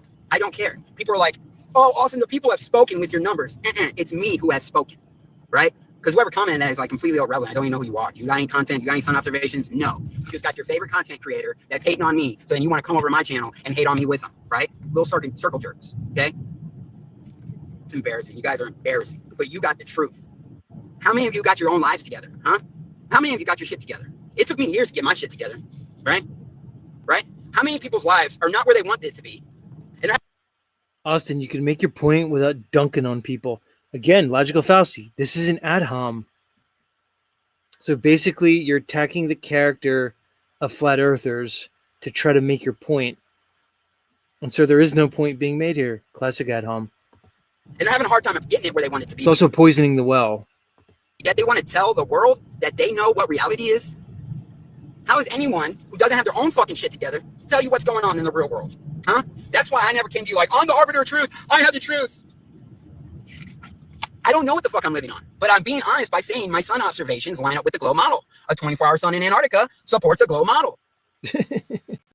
Why can't we come back, figure this shit out? No, it's time to attack each other. Come back and do what? It's amazing that you expect a bunch of flat earthers to like agree with you. I don't know how much more of this I can take. I'm going to put the link in the chat. Come on up and talk to me as we finish this out. Link's going to be in the chat. Come on up, anybody. There's a bunch of people here. Lend your voice to the conversation. Tear each other apart. Shit in our hands and throw it like fucking chimpanzees.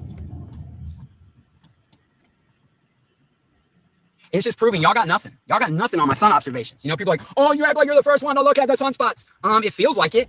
When every time I'm talking about my sun observations, a person either has no idea what the fuck they're looking at or what I'm talking about, or they want to tell me, oh, Vibe the Cosmos says their stars seen through the sun. You're wrong. So, you know, and again, I'm asking community, where's all, like, let's get together. We had some greats in the past that wanted to look at the sun for a day or a week or maybe a month, right? Years ago, but all that stopped. Asking for people, let's do it again. Let's figure it out. We had the Antarctic trip coming up.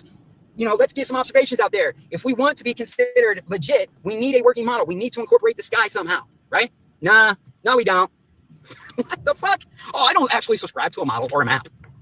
I can tell you don't teach your children. I can tell you still send them to the schools. I can tell. I can tell. Because if they were at your house and you was teaching them, well, I hope you're not just saying, don't worry, son, it's fake and gay. Next lesson, oh, fake and gay. Next lesson, fake and gay. Nah, man. I'm giving them all this information so that they can think about it for themselves, come to conclusions. My boys are sharp, all right? I'm sure people are going to talk shit, bring up my children in a freaking comment. How disrespectful is that, huh? The shit that's being said in these comments, you wouldn't say to my face, bro. And that's what's wrong with this community. A bunch of ego trips. I've been to these meetups, all right? There's the majority of people at these meetups that are completely unhealthy and either an alcoholic or fucking too much weed or too much something, right? It's all over these people's faces, but they got the fucking truth, right? I can do a live stream talking about drug addiction. No one wants to be here for that. I can do a live stream talking about my sun observations. No one wants to be there for that. They want to be here for the drama. That's what they want. They want the drama. That's what y'all like. They like the fantasies. They like their reality being their reality. I can't read chat until I'm parked. So if you want to cuss me out or be all upset, you can do it now and I'll read it out. Oh, Austin, he's a shill. He doesn't believe what I believe about the sun, even though I've never been outside and fucking looked at it. But this TikTok video, Austin, that has no context to it, no date, no time, no location, but it's a TikTok video, Austin. Yeah, let's trust people who don't do observations. All right, everybody, I think we made the point. And again, shout out to awesome Austin and MellowDome. You're welcome to come up and talk to me anytime. I expect that you will. But either way, guys, look, in some ways it speaks for itself, but I felt like it needed to be highlighted. I needed to say, like, the stuff I needed to say out loud. Make of what you will with it. Not much more needs to be said. Look, links in the chat. Come on up. Chop it up with me. The backstage is open. I'll take a musical interlude. Give you guys a chance to recoup. But come on up here. I'm not going to sit up here by myself all show. Say something. I don't care what your point is. Again, just be eloquent. Follow the community guidelines. Play nice. Let's have a conversation. There used to be a thing called cordial civil discourse in this world, where people with opposing viewpoints can discuss things, speak to your mind, maybe come to some common ground, knowing that it's impossible for all of us to literally believe the same things. Who would want that?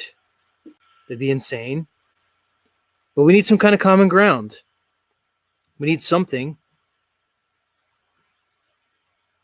I mean, after all, we're all here in this thing together. We're not going anywhere. I mean, unless you believe this whole Elon Musk thing. Maybe you believe we're going to Mars. But either way, other than that, we're all here. We have to find some way of coexisting, I think. Or there's the other option. We could just keep tearing each other apart mindlessly, needlessly.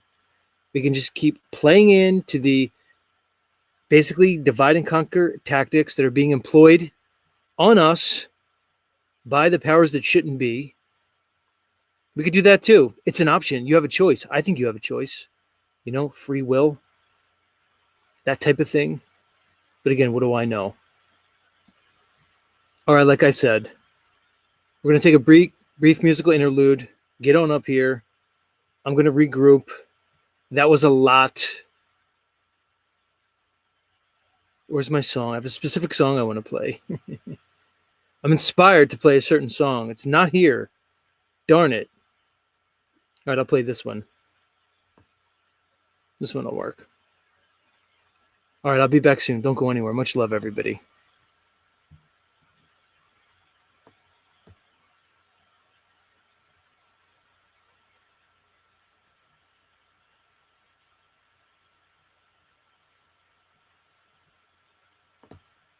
There is no curvature on Earth. There is no curvature on Earth. Okay? Level is level everywhere on that sphere. Level is level everywhere on that sphere. Okay? Think about a Home Depot, it's not a mile long. Think about a Home Depot, it's not a mile long. Think about a Home Depot, it's not a mile. Think about a Home Depot, it's not a mile long. 25,000 Home Depots, end to end. 25,000 Home Depots, end to end. 25,000 Home Depots, end to end, There is no curvature on Earth. There is no curvature on Earth. Okay? There is no curvature on Earth. There is no curvature on Earth. Okay? Think about a Home Depot, it's not a mile long. Think about a Home Depot, it's not a mile long. Think about a Home Depot, it's not a mile. Think about a Home Depot, it's not a mile long. 25,000 Home Depots, end to end. 25,000 Home Depots, end to end. 25,000 Home Depots, end to end.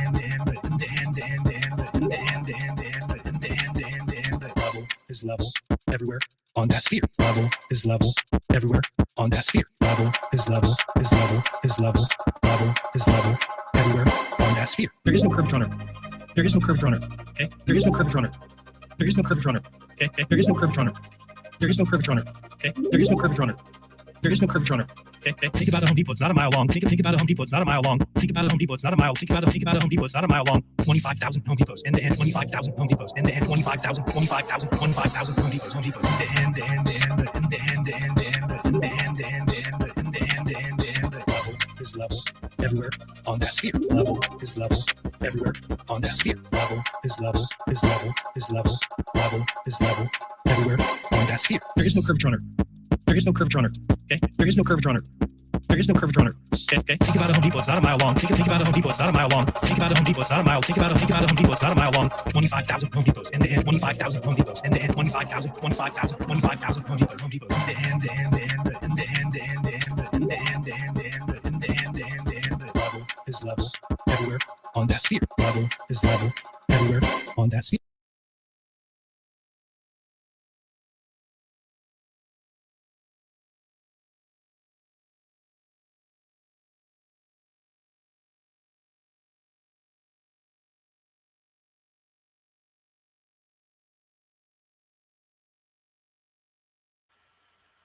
Boy, that was something.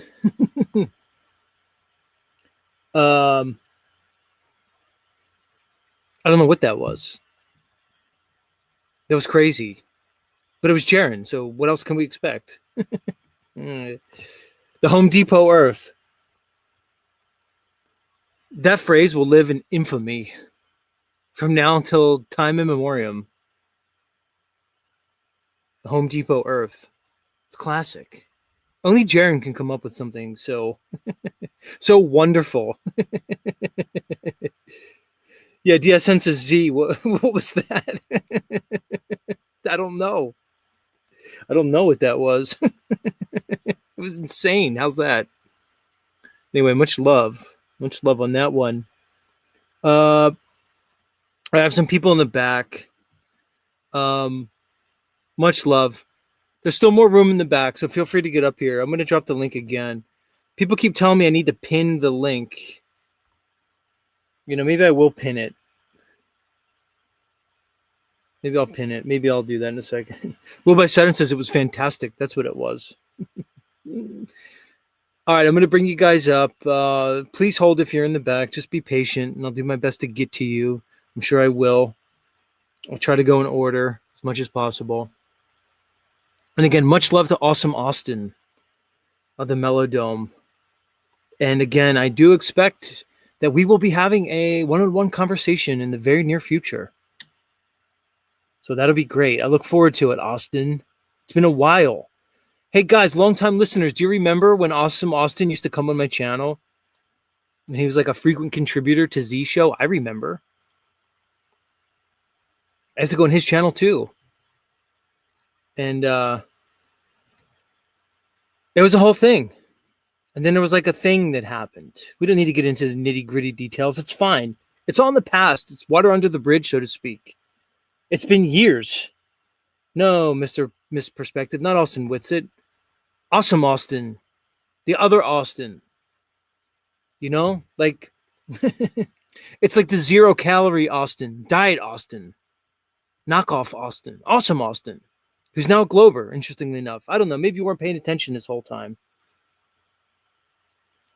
All right, like I said, there's still some room in the back. Thanks for filling in, people. I'm going to get to you. Please hold. Don't get butthurt if somebody else comes up before you. It's fine. Let's welcome our first guest to Z Show, Nachiketa. Welcome back. Hey, what's up?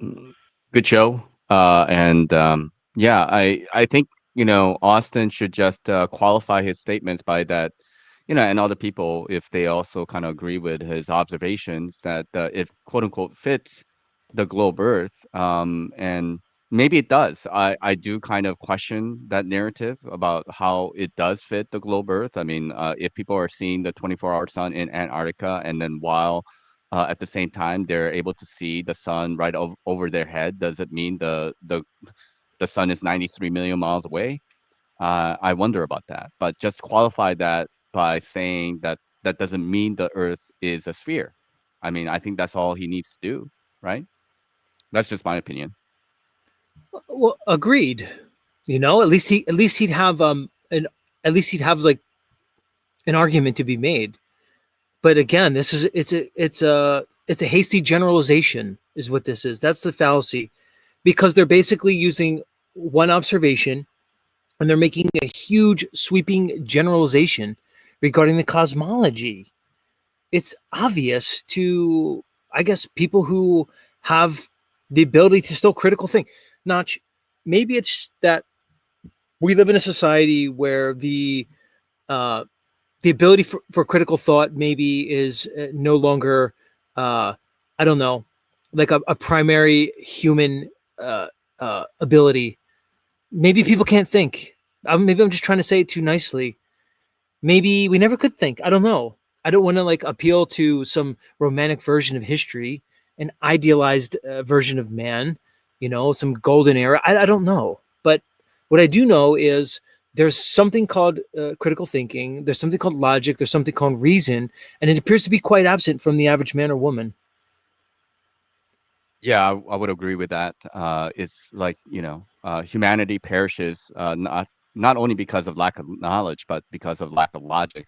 Only thing that I will really say regards to that is that people are being programmed, and going through school and the education system actually prevented a lot of people from being able to think critically.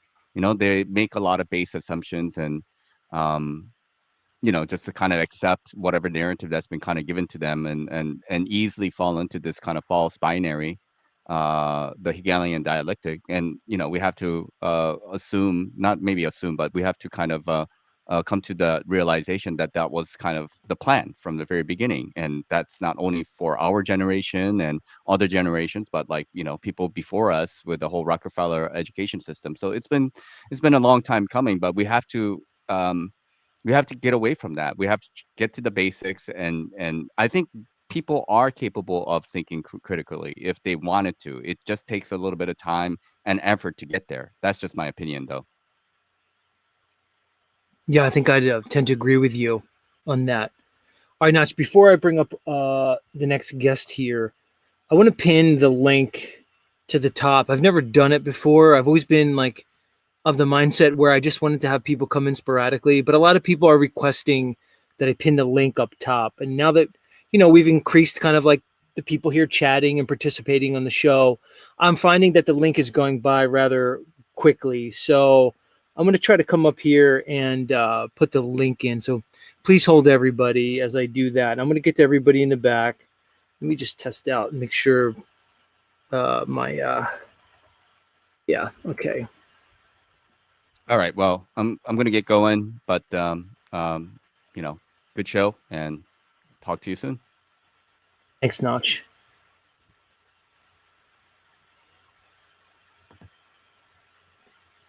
It's Notch Kid, everybody.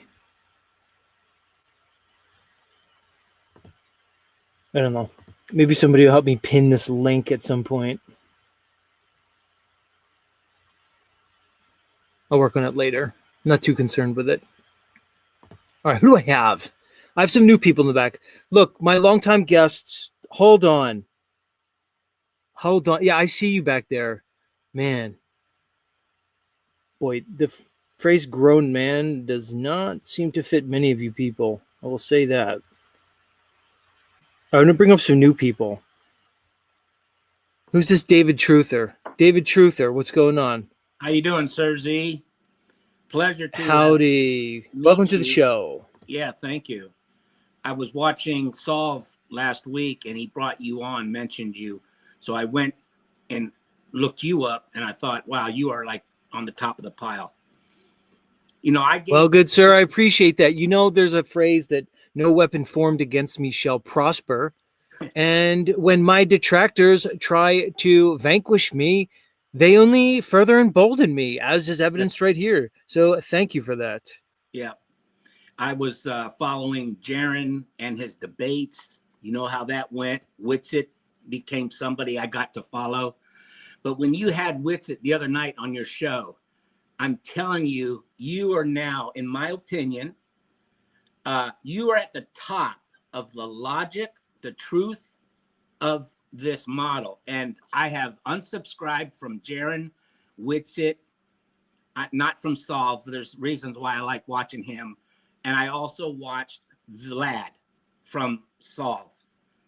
And unfortunately, when Vlad was on your show the other day, I think he was commenting when you asked him, what did you find off-putting about Antarctica, the final experiment?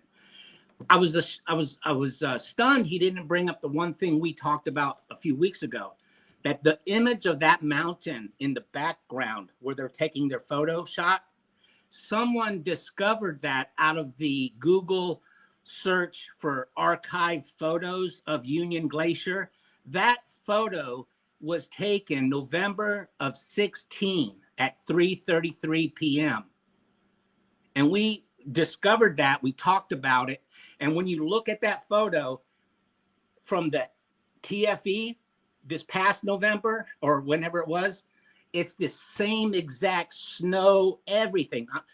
Not just the mountain perimeter, obviously that's going to be the same, but just the way the snow has fallen and the way it is, they used an 8-year-old photo, capitalizing on the fact that it's just an LED backstage. All right, so LED hold on, let me ask you. Okay, so you seem to be making the argument that you feel as though there was at least some degree of fakery regarding this so-called final experiment. Absolutely. Why don't you give me your general summation on it? What about it? What evidence besides what you just provided? Because I've heard this evidence, and some people have said that that's debunked. But I don't want to, use that to basically just railroad your point here. No. Give me an idea. Lay your points out. Why do you feel this thing was fakery, a charade, some type of theatrical stage act? Or a combination of. So watching Austin, one of the things, before anybody said something, before he said something, somebody in the chat is saying, how come I don't see your breath? I had already said that to myself while watching him. I looked up the temperatures for that week. They were in Celsius, but when you convert it, they were from 14 to 22 degrees Fahrenheit. Now, you should have seen his breath constantly with everyone else's also. I went out in my porch when it was 45 degrees outside the other week, and I could still see my breath when it's 45 degrees outside. So that was an issue. And then, of course, the vape gate. He clearly tried to show. And when you had him on last week, I could just tell he's just developed because he's a smooth talker. So he just developed a smooth explanation why the thing was even in his case to begin with. Look, when you go on such an expedition, you know down to the toothpick what you're carrying in your backpacks. So he knew he took that vape, right? You can't deny that. That's just ridiculous. Other things, when you watch videos from other people, there's usually constantly a big gust of wind blowing all the time. And we never saw any wind or little snow flurries being brought up off the ground. There were issues with shadows. And at one point the camera was pointing down. I think it was one of the other guys' feet. And you could see that when he walked away, there was no footprints, no footprints. In the scene where they had the drone go past, what's the guy's name? And it caused some beeping. And then when the drone continued on and it just started beeping, well, I'm thinking, well, that's because it's up on that LED stage. So it got too close to it. And if you look, just like with NASA's moon landing, if you look at the backdrop where it meets the floor, generally you'll see a line. And in that scene where they had the drone, I proposed that if you look closely, you could see that line. And what they're merely standing on is a white carpet that they sprinkled some sort of snow-like substance to give that image. But, and then the latest one a few days ago, Eddie, what's his name? Eddie from Brazil. Eddie Banjo. Yes, Banjo. So a guy gave him something that he just shown, where when you zoom in on the blue sky from what they did at TFE, he shows there's a black line, a horizontal line. Like, see on my ceiling, there's that black line with the ceiling and my wall behind me. He showed it by zooming in on their video. There's that black line that shows the vertical and the horizontal. And you wouldn't see it unless you zoomed in on it. Well, in Eddie's last or second to the last video that he put out, that's what it shows. So there's that. Okay. All right. So I appreciate you making your points. Yes, sir. As you may or may not know, I tend to think that this was not staged. I'm kind of in the other camp regarding this. Now, I could acknowledge some of the strange happenings down there. I saw the green screen glitch. I saw, Vapegate. I spoke to Austin about it. It was very strange. He obviously was dishonest, at least initially, regarding that topic. So there's a lot of weird anomalies. Whether they're placed there on purpose as kind of a peed on breadcrumb, I don't know. However, I tend to think that there is some type of astral 24-hour sun, and this was an observation.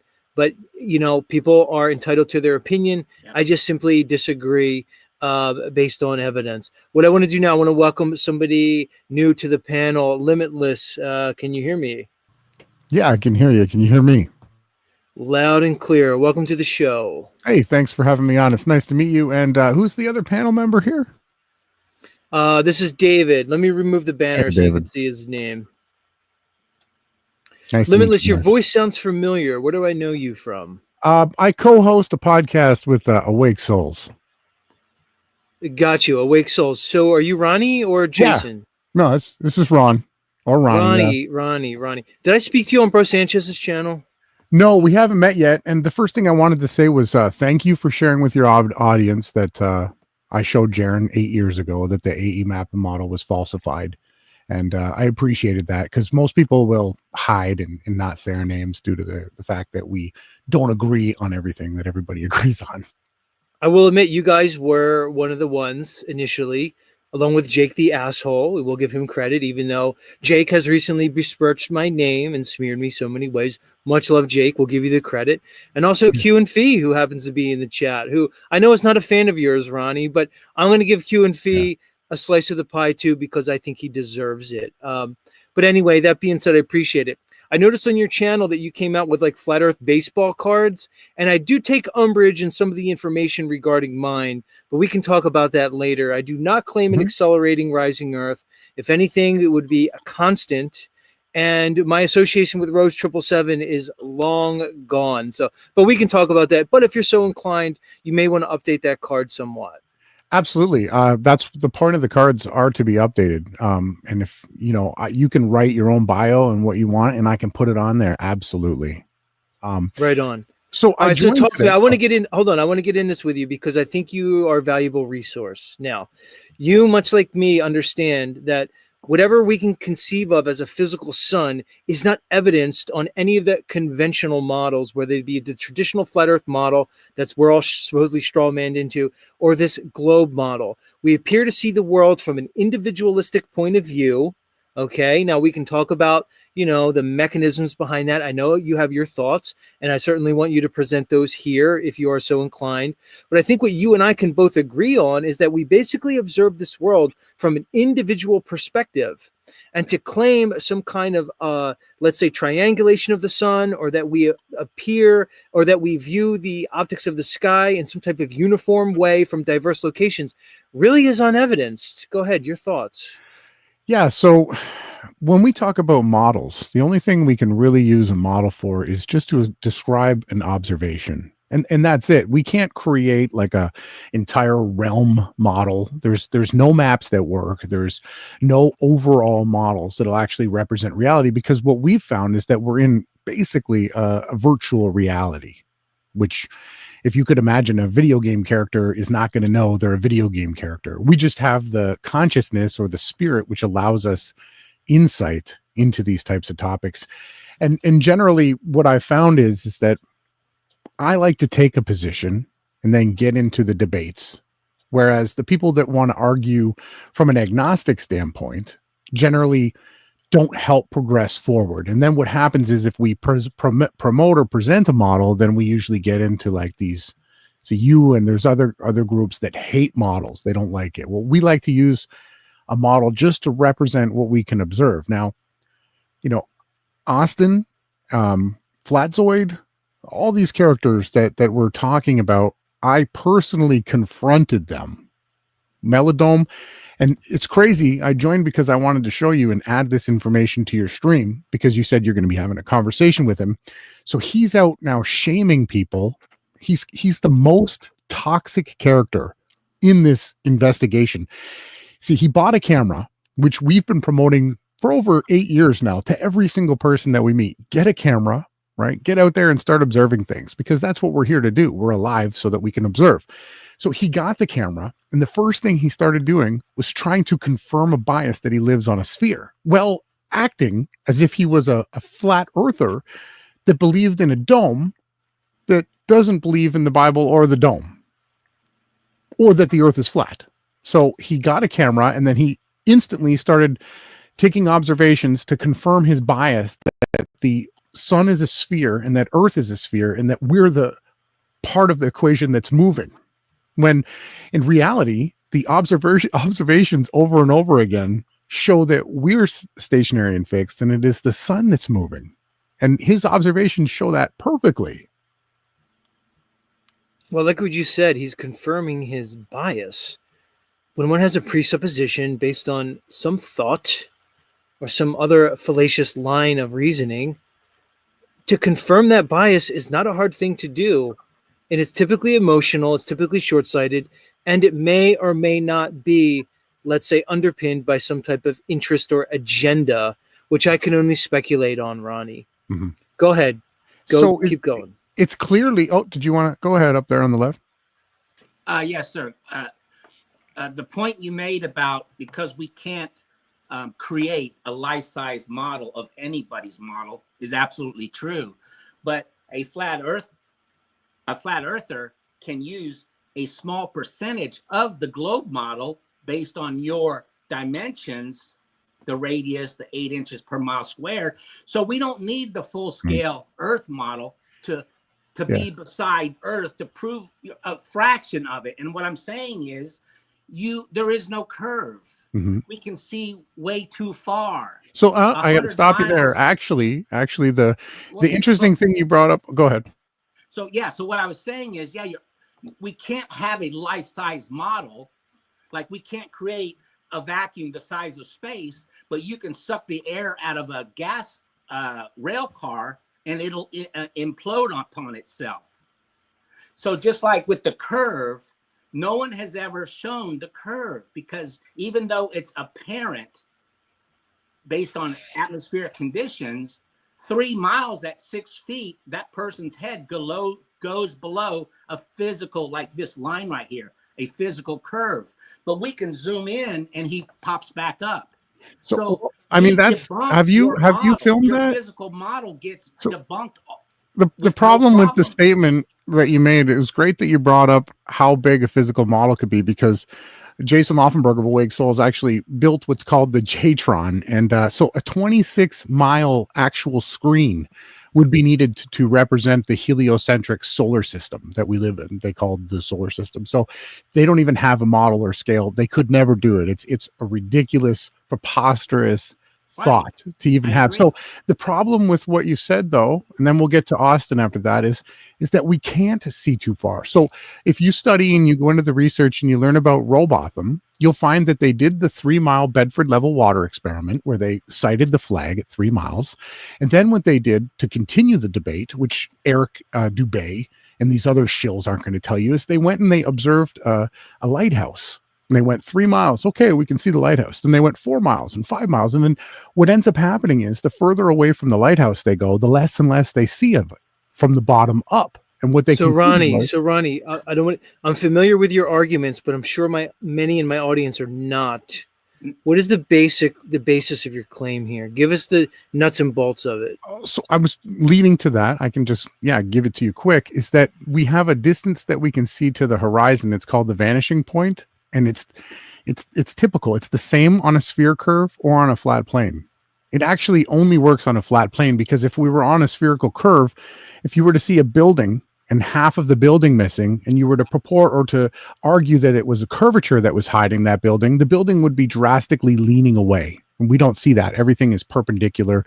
There, it's 90. It's plumb to the horizon. So I'm just saying that when flat earthers say that you can zoom something in and it pops back up, it's an absolute lie, because we've actually gone out with the cameras.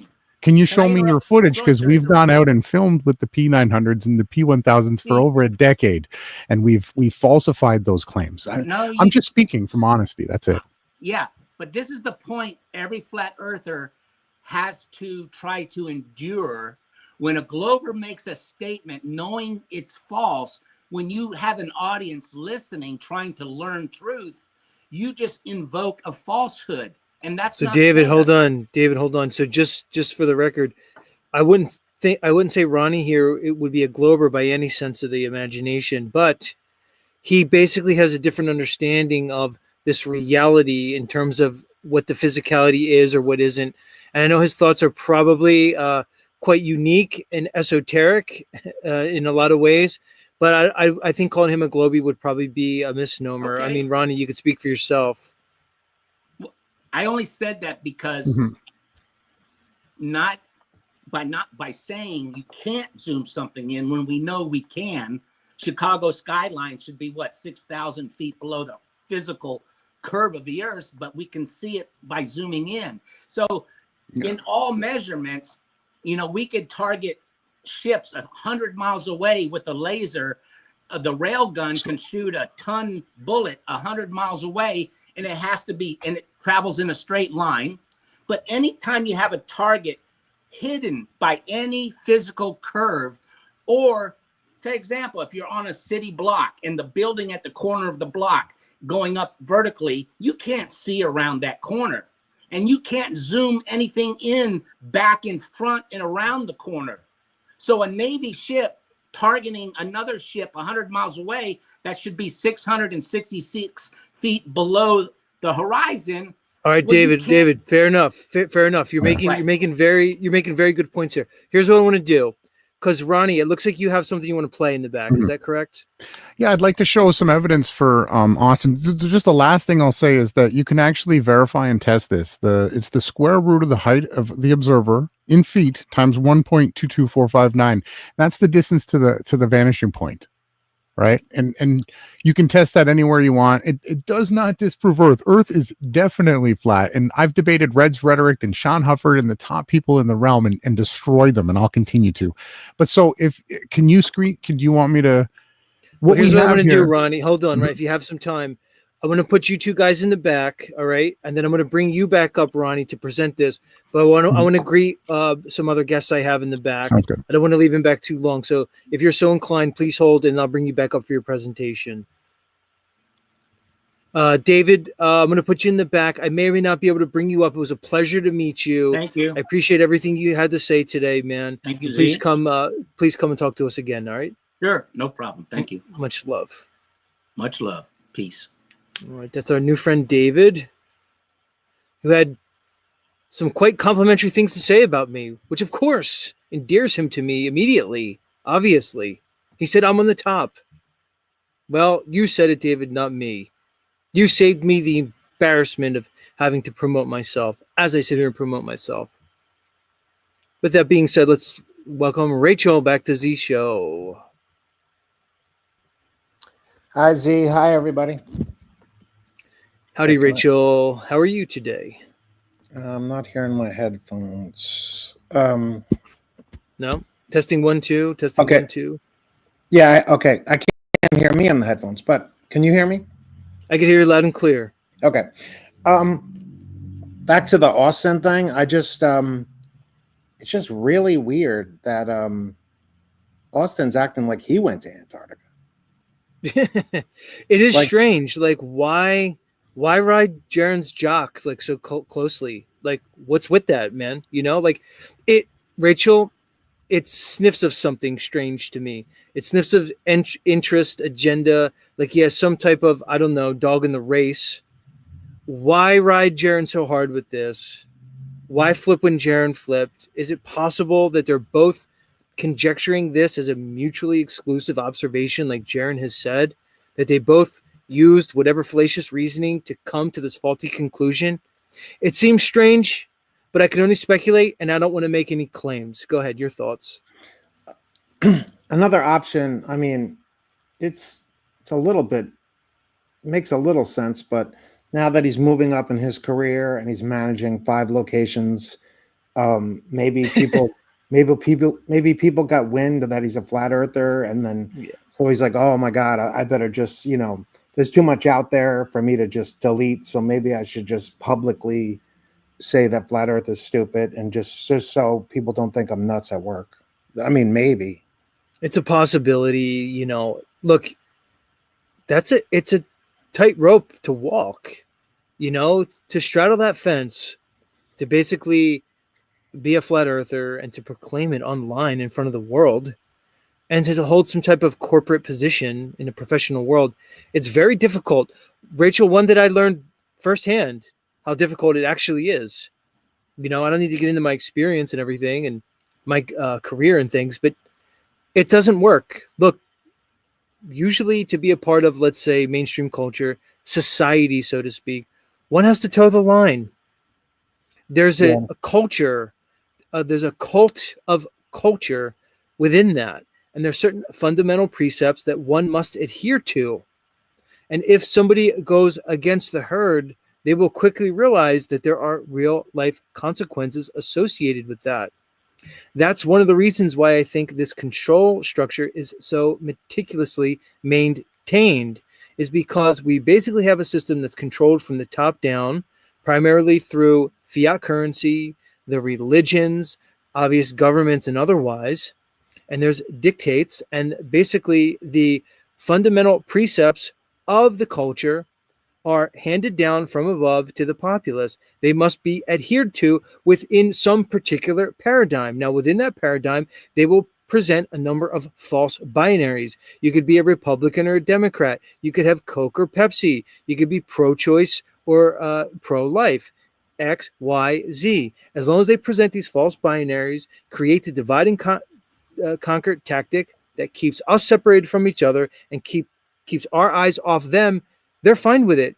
As soon as you go outside that controlled, engineered paradigm, well, then there's consequences. So, okay, we can only speculate on Austin's motives regarding his current rhetoric about the cosmology. I don't know, but either way, he's a flat earth content creator that for years appealed to the flat earth community, accepted donations, accepted their views, etc., and now is being quite vitriolic against them. And that's the thing. Okay, switch your mind, cancel your channel, change your content. But why this response to this community as he's basically playing the victim when he's acting more to me like the perpetrator. Go ahead, your thoughts. Yeah, it's extremely weird that the Final Experiment and Jaron and Austin and the other Austin, MellowDome Austin, are just, I see them just attacking Flat Earth. I don't see them. I mean, if you're a Glober now, why not just go away? For some reason, they feel obligated or are paid or whatever. I don't think Austin's paid. He's not that big, but Jaron's definitely paid for sure. I just don't see how, don't they realize it looks so sketchy that they just come back and they're like absolutely attacking us? It's just attacking us doesn't help the globe. I have no idea what they're doing. It just the behavior. The behavior all around is just completely suspect. It used to be like most of Flat Earth said, it doesn't really matter what's going on above our heads. That has nothing to do with the shape of the Earth. And what happened to that? So you got a fucking P1000 in your backyard and you saw sunspots. Like who fucking cares? You know what I mean? If I want to look at sunspot stuff, I could like watch NASA shit or whatever, but that has nothing to do with what are we standing on? What the fuck? What's going on in the sky has nothing to do with what we're standing on. And I'm extreme in that case because I think the whole sky is a projection on the dome. That's what I think. Well, yeah, I mean, again, he basically invoked kinematic equivalency, but totally disregarding applied physics. This thing that, well, either we could be rotating and orbiting, or it's the sky that's moving. It's a complete false binary, and it's a false equivalency, really, because we can't be moving. We can't be rotating, I should say. We can't be orbiting because of physics. It's plain and simple. It's only in some theory world where that's not true. But in reality, that's simply the way it is. So you can invoke some kinematic equivalency, but it doesn't fit in even with the model. And for him to simply do this and just basically revert back to the globe, it's highly suspicious. I have to say it's highly suspicious. Rachel, you basically were involved in a debate here on my last show. I was not only highly entertained, but highly informed by your debate with one Brenda Debates. Now, there was a lot of people bringing up, ancillary issues between you two. I thought you both focused on the topic. You both elucidated some good points.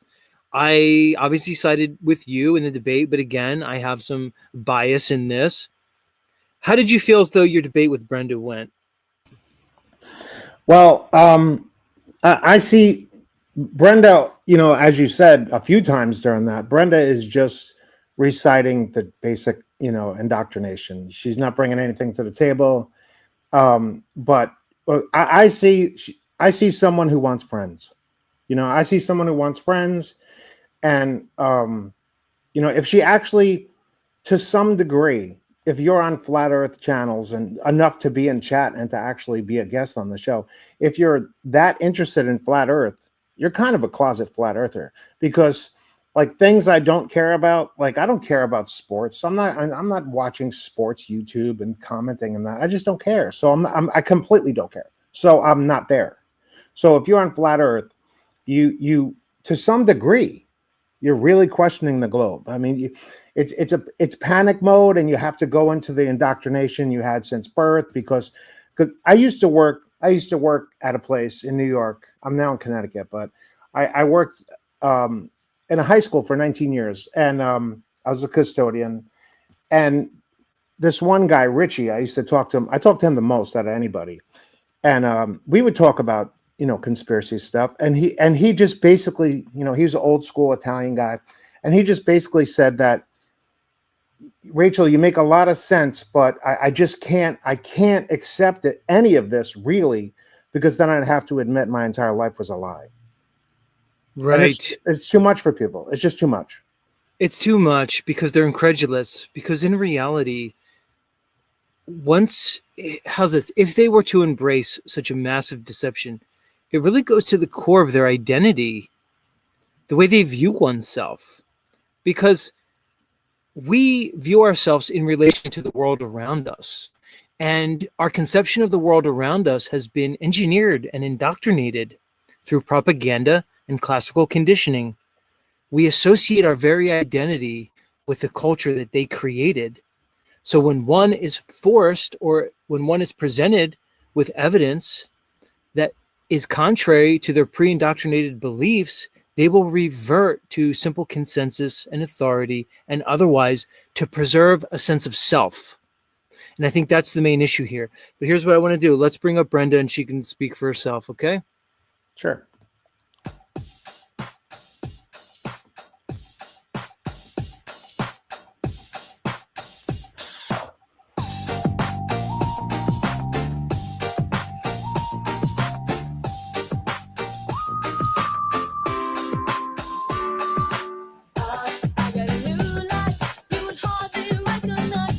Hi, Brenda. Rachel, I'm sorry, I don't have music for you yet. I haven't been quite inspired to find the exact song, but we'll have one shortly. Brenda, how's it going? You there? Yeah, I'm here. I How are love we? the projection. I love the projection, by the way. That's great. Yeah. It's Is it a very globe typical of- projection? Is it a globe projection or a flat Earth projection? Because we know all maps are really just projections with gridded longitude and latitude lines. Is that the projection you're talking about, or otherwise? Go ahead, please. I was talking about your projection. Yes. Oh, mine. Okay, Yeah. how? What you were saying before you brought me up. That was all projection. Please Do explain. you don't know what that means? Well, I know what it means, but I don't know what it means specifically in the context that you're alluding to. Yeah. So enlighten us. Thank you. You know nothing about me, but you think you can know my thoughts. That's projection.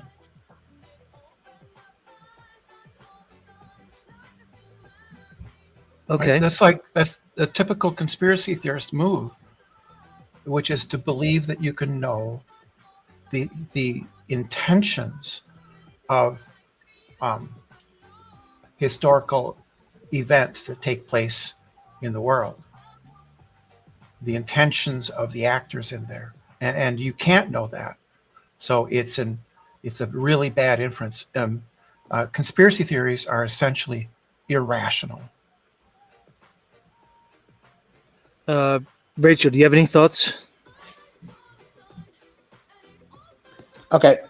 Hey, Brenda, what's up, girl? Just fine. I was watching the Drunken Debunk show, talking to Flatzoid and Sovereign and the motley crew that he has. Yeah, I can't do Sav anymore because he just completely attacks me, for being trans. Well, of course he does. He's a bigot. He's Just also a racist. He's a Yeah, racist. Just shout out to me and you, Brenda, because we got a lot of guts being on truther channels because most truthers are convinced that we're part of the problem. I agree. I have, at least as far as I know, I have no beef with you as far as your gender identity and stuff like that. I don't care about that. And I think we probably agree on a great deal of that. And I commend you for coming out in a environment that is hostile to you. I likewise go into places where I am not well received, not just flat Earth, but other places also, right? So flat Earth isn't my be all and end all of what I do. I'm just a retired. I get my Social Security and I do things that I enjoy. I enjoy debating with people. I enjoy different subjects. Right? That's all I'm doing. Your idea that I do this for some other psychological reasons or needs is simply you projecting your problems onto me because you can't know what my intentions are unless I tell you. Nobody can tell you what their intentions are. I mean, I'm sorry. You can't know the intentions of other people unless they reveal them to you, right? So interpreting his political events in light of the intentions of the participants is fundamentally irrational, because you can't know the things that you claim that you know. How's that? Well, I was just saying that you are in chats and on shows because you want connections. So do I. Yeah, that's I not mean, why I'm that's there. that's That's not why I'm speculation, there, though. Brenda. But that's speculation. Can you speak to it? Because it's a fair point Yeah. Rachel makes.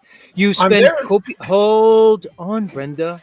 It doesn't work when everybody talks over you. You know that. Yeah, I know. I'm sorry, but it's, you know. So hold on, hold your horses.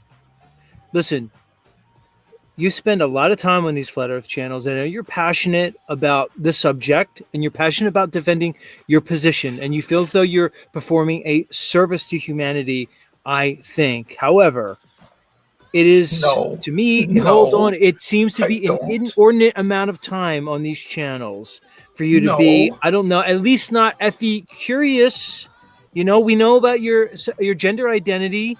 Maybe you're somewhat fluid in your, I don't know, your cosmology identity. Is that possible? No, it's not. No. It's for my personal satisfaction, right? I enjoy understanding. I do appreciate flat Earth because they make objections, and then I need to spend some time figuring out why that objection is either wrong, or to what extent it's wrong or right. Sometimes flat earthers make objections that are partly right and partly wrong. All right. And so then I figure out, and then I have to do research sometimes, right? By research, I mean, you know, talking to other people and looking up resources and looking things up. And then I come to a conclusion about exactly what it was that they got wrong, because we already know that it's a globe. This has been known for 2,000 years. We already know that. Okay, you're begging the question. That's all you're doing. You Yes, don't know it what begging is. the question means. What is begging Yes, the question? I do. I'm well What is acquainted it? with logical fallacies. Right. So explain to me the begging the question fallacy. Brenda, Explain it to me. proceed, Explain it. Brenda. I don't like playing these games Yeah, with you. I'm sure you don't, because you don't actually know what begging the question is. Yeah, you're you right. simply Brenda. recite You it. got You me. It's right. and- You got me. Right. And avoidance is a sign or a flag of guilt. It is. It is. It's a sign of guilt. So when you run away from a question, that's a sign of guilt. Right. So, how have you come up? Have you come up with a flat Earth model? Because if you don't have a model, you have no basis whatsoever. Brenda, you obviously didn't listen to my entire stream up to this point. Correct. I just got here from the other show. Okay, well then, this was addressed earlier. Oh, okay. Can you summarize it quickly in a sentence or two? Yeah, basically, the model that you basically presuppose and the model that you confirm your bias in your belief towards this globe model doesn't work. So why should I suppose that your globe model works, and then I need to come up with some other model to match it, or that's superior? No, because it's a fact that your model doesn't work physically. Brenda, we've talked about this multiple times. We've gone through this. Do we have to do this again? Brenda, why does it always come down to this? Why do we have this? Two things. You're wrong. The globe model works extremely well, perfectly. And number two, you need to have a model that explains all the observations that we have. That's what science is. You construct a model, which is a conceptual system that maps onto the real world, and you don't have that. Brenda, if you think that's what science is, you really should investigate what science literally is. What a scientific model is. It's a concept, right? It's a concept or a description that maps onto the world. That makes predictions that Look, are Brenda, I repeatable, can't stay testable, up and here. falsifiable. I can't stay up here and just chit chat with you ladies all day. Okay, I have Limitless in the background. Getting triggered?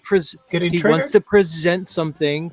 I have somebody in the back that wants to do a presentation. Okay, now I brought you up here for a reason. You and Rachel had a debate on my show yesterday. We don't have to get into a debate again. That was already had. Now, I would like to propose another debate with me and Rachel, somewhere on let's say the Drunk Debunk show, Max's Matters Now show, possibly Modern Day Debate. It's you and me with a fair moderator. What do you say, Rachel? Are they going to just attack me and you for being trans and not listen to what we have to say? No, of course not. I would not permit it. We could do it on Fight the Flat Earth. He is a fair moderator. I'm sure you have feelings about that, but no, nobody will attack you, and I will not permit anybody to attack you for your gender identity. And neither would Craig, neither would Max, hold on. neither would the all the right, you're gonna mods. name drop. You're gonna name drop all the globies that you're in with. Hold on, Brenda. Here's the thing. I do think then somebody else. Then. You just love talking over me, don't you? Do you do this in your romantic relationships too, Brenda? You just yap all day? In ordinary day-to-day conversations, people overlap their speech all the time. Yeah, but here's the thing. Firstly, not really. And secondly, we're not in ordinary day-to-day conversation. Hold on. Yeah. Listen, here's the thing. Now, I do think it would be somewhat informative and good content to watch the two of you debate in something formalized. But to say the FTFE channel would be in some way, I don't know, unbiased, I have to disagree with you. He would be a fair mod, because if you saw the recent debate he had Flatzoid on, and that was very fairly moderated. It was between Critical Think and Flatzoid. All right, Brenda, I want to hold on. I got you. Fairly moderated. All right, Craig's awesome. I want to play a little party game with you. Okay. Well, then Jaron maybe Jaron would host it. Oh, Jaron, I want to play a little party game with you. Okay, please indulge me. Are you familiar with the game F, Marry, Kill, Brenda? Do you know what that is?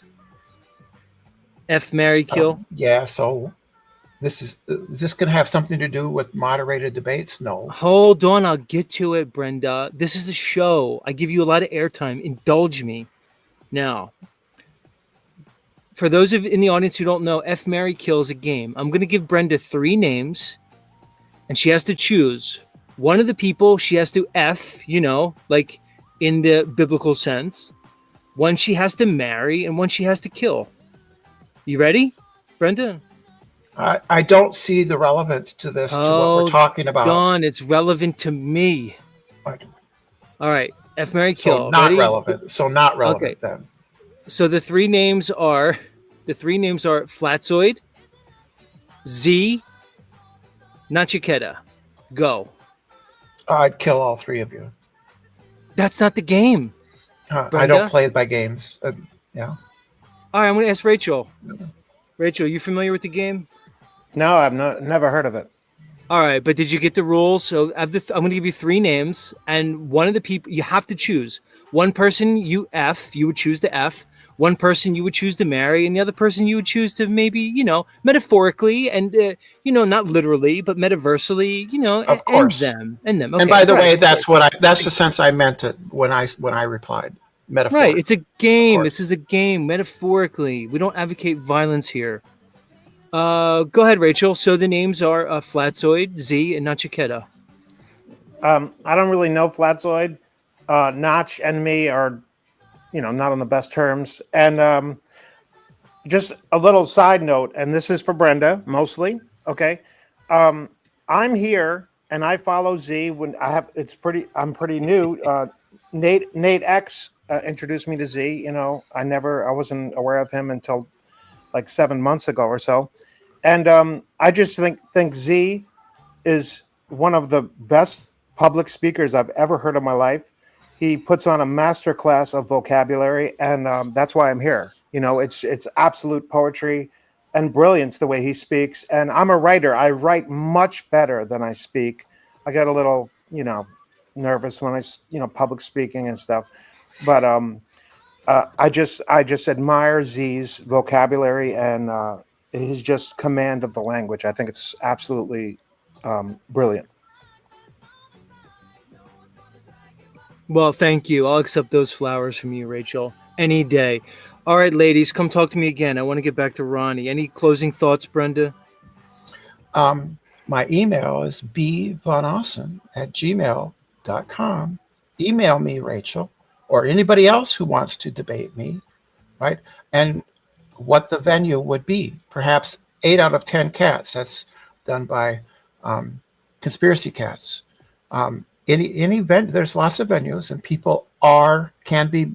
You cannot like somebody, but yet recognize that they are a fair moderator, right? And the simple problem is that flat Earth is dead. The final experiment killed flat Earth. Stop filibustering, Brenda. All you Stop it. You have nothing. You All have right, no I model. gave you the floor. I didn't say you can do a filibuster up here. What are you doing? Bye-bye. Come talk to me again. Unbelievable. All right, Rachel. Any final thoughts before I get back to Ronnie and his presentation? Oh, just one, Brenda. What are your thoughts on? Oh no, She's gone. She's gone. All right. Oh, the MellowDome thing, but she didn't hear it. So I was gonna say, what do you think of Austin's manic episode in the car? But she wasn't there. So all right. Thanks, Rachel. It was a complete emotional breakdown. Yeah. It was very unbecoming. Very unbecoming. It's just so you. Thanks for having me on. My last point is just I'm viewing the behavior of these people and their complete, absolute meltdowns and attacks, and I just don't know where it's coming from. But it's not organic. I don't think it's organic. But thanks for having me on. Much love.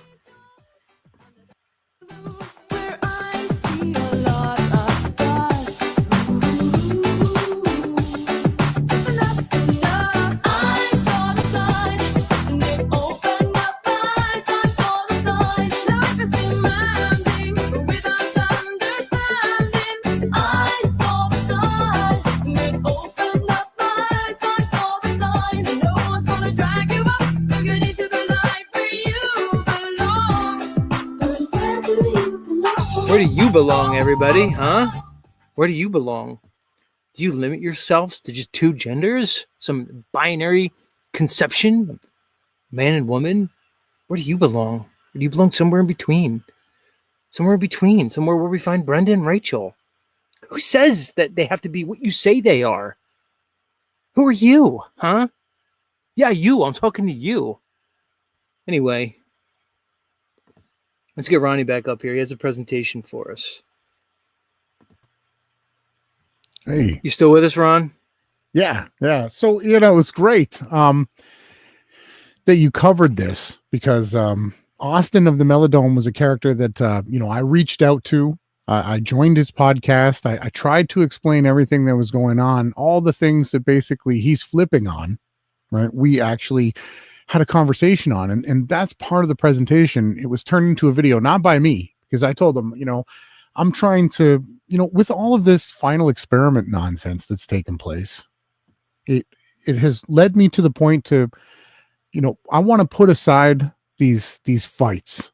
Okay. I believe what I believe. You believe what you believe. Other people in the chat believe what they believe. And if you don't want to work with me, that's fine. Right. But I'm not getting involved in all these gates and all this nonsense. It's really opened my eyes after a decade of doing this. I'm just more interested in the information now. And so with Austin, MellowDome guy, I joined his podcast like I did Flatzoid before the final experiment. And there's some clips. If you want to screen share, I'm pretty sure there's no music. There's just some cartoon clips. I don't know how this works. Yeah, I'll bring it up. I'll bring it up. And as I'm doing it, I'd imagine at this point you feel somewhat vindicated. Again, you were out there in the very early days letting these FE gatekeepers know that there's simplistic FE model that disregards perspective, that disregards observation, that disregards so many things, was completely debunked. Dave Weiss went on the Notch Your Cat of Fire YouTube channel, our friend Notch, and called your channel basically the worst channel that he's ever seen. In the end, you turned out to be completely correct. You made all of them look completely foolish. This has to be some comeuppance. Some comeuppance. How are you feeling? To be honest with you, it's the same thing that's taken place over and over again. I'm happy that the final experiment took place and that the people that are interested in the truth are able to move past that projection. That's the most important part to me.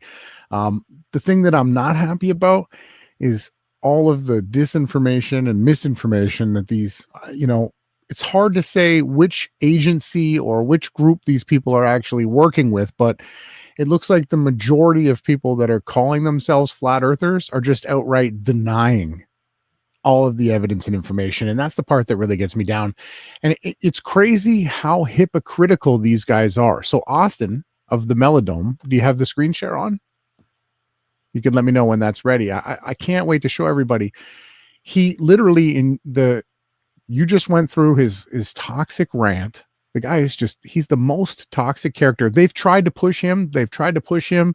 Mark Sargent, Jaronism, everybody on the fake flat earth community, Karen B, have tried so hard to push this guy, but his energy is just so toxic that it just won't work. Right? Ronnie, I saw the same thing. He was riding all of their coattails. They pushed him. They promoted him. He was on that Jaronism show countless times. Yet, obviously, the numbers are what they are.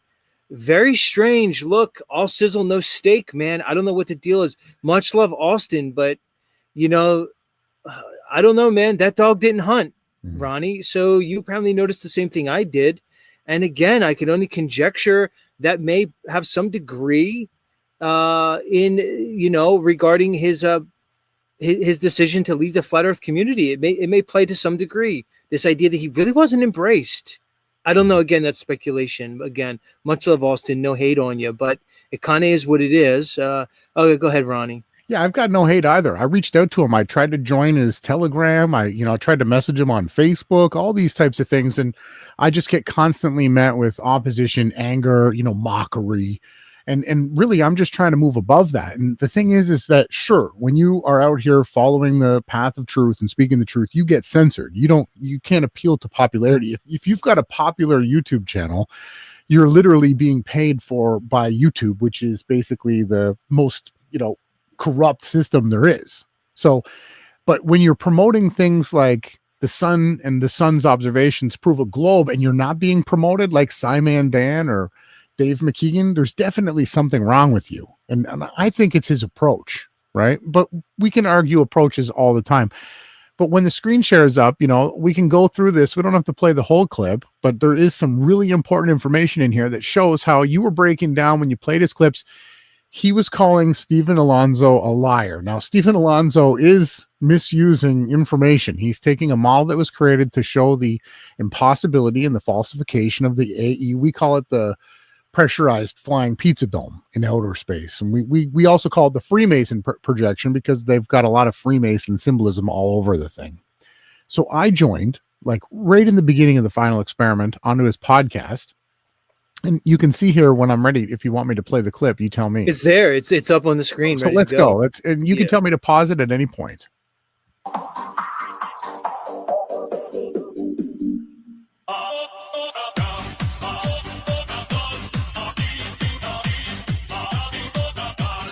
Of latitude need to go back to zero in the south. They go outwards to infinity, and it doesn't work. The stereographic one, it does away with that. It actually makes all of the lines of latitude and longitude perfectly. You can measure anywhere on the earth, and you can put it in any organization that you want. You click on any country, you put it in Florida, and then it moves the map and it orientates it to that location. So I just want to point out here, because I know your audience probably isn't aware. So we only talk about a model that has to be centered on your latitude and longitude to be accurate. We don't believe that the 2-scale version of Earth exists, nor do we believe that it can be created. And we argue that's because we're in a virtual reality. You're in a supernatural realm, likened to something under the Matrix, right? Are you with me? Yes. So I explained to Austin and Lowry, who had to leave the call, and Mike here, or not Mike, I called him that. No, it's what's his name? Chris, the guy, Flatman X. I explained to them that the latitude and longitude lines don't work on the AE map. Here's the response. Completely interactive and limitless. Hold on, I can do that with a fucking AE map, bro. I can do the same fucking thing, and my observations line up with it. So he's claiming to me, this was pre the final experiment when I went on, and it wasn't that long ago. He's saying that he can prove me wrong that the AE map does work. Look. No, well, the sun doesn't circle to the left. It rises south and sets south of the equator, so it's it's not circling around that map. It's going the other way. I'm trying to say, No, look. So the equinox, the sun rises due east and it sets due west for everyone in the world, which is a huge baller. I want to point that out real quick to your audience as well, Z. And I know you've heard this argument before from many people. I know Q and Notch has breached it. So the fact that you can have a sun that rises when you take a compass and you have 360 degrees around you and you go outside and you measure the sun at 90 degrees east, and then you watch as the sun sets and it's at 270 degrees west, right? Everywhere. It's not just in one spot or along one latitude or along one longitude. It's everywhere on the map. This does not work on any shape, especially not on a sphere, right? This is just basic, right? And especially not on an AE map with a sun that circles around Polaris, right? Obviously, if the sun is hooking up to the right, it can't be rising and setting in a straight path. Do you get that? And if you would like to, again, just reiterate, it doesn't work on a sphere either. No. You see, that's the thing that these people don't understand. And this is the point I made to Jaron when I debated him on his channel. This is the point I've been making to all of those in this camp, is that it doesn't work. The sun is apparent no matter which model you have. You cannot triangulate the sun on their conception of a model, which are basically conflating a map into a model, which is another topic. And you certainly cannot triangulate on a globe either. Mm-hmm. They just want to overlook the elephant in the room and just appeal to the consensus of the globe. It doesn't hold up. And but here's the thing I want to say, Ronnie, I'll let you keep going, is that this point has been brought to them multiple times, so much so that it almost seems as though they're purposely ignoring it. Mm-hmm. And I have to ask the question, why? Why would they consistently ignore the apparent sun on their globe model, which is admitted to by popular science? They use an apparent sun to calculate civil time, and they refer to it as a mean sun because the rotation of the sun is apparent over. This is known. This is known from the Navy through their training videos. This is admitted to in anybody who really understands the astronomical system and astronomical algorithms, which basically all the celestial data is based off of. What do you think the disconnect is here? So, in my opinion, it was deep inside the rabbit hole.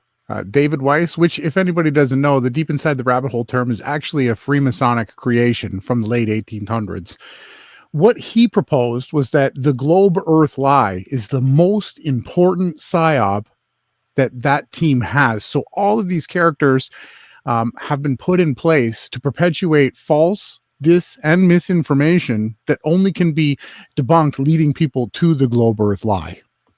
Now, you brought up some very interesting points. Now, when we start talking about triangulating, when we start talking about how does the sky work, Austin Mellowdome, when I asked him and we tried to get him to do, you can go out with your camera, people can go out with their own eyes, and you can witness clouds in front of and behind the sun and the moon.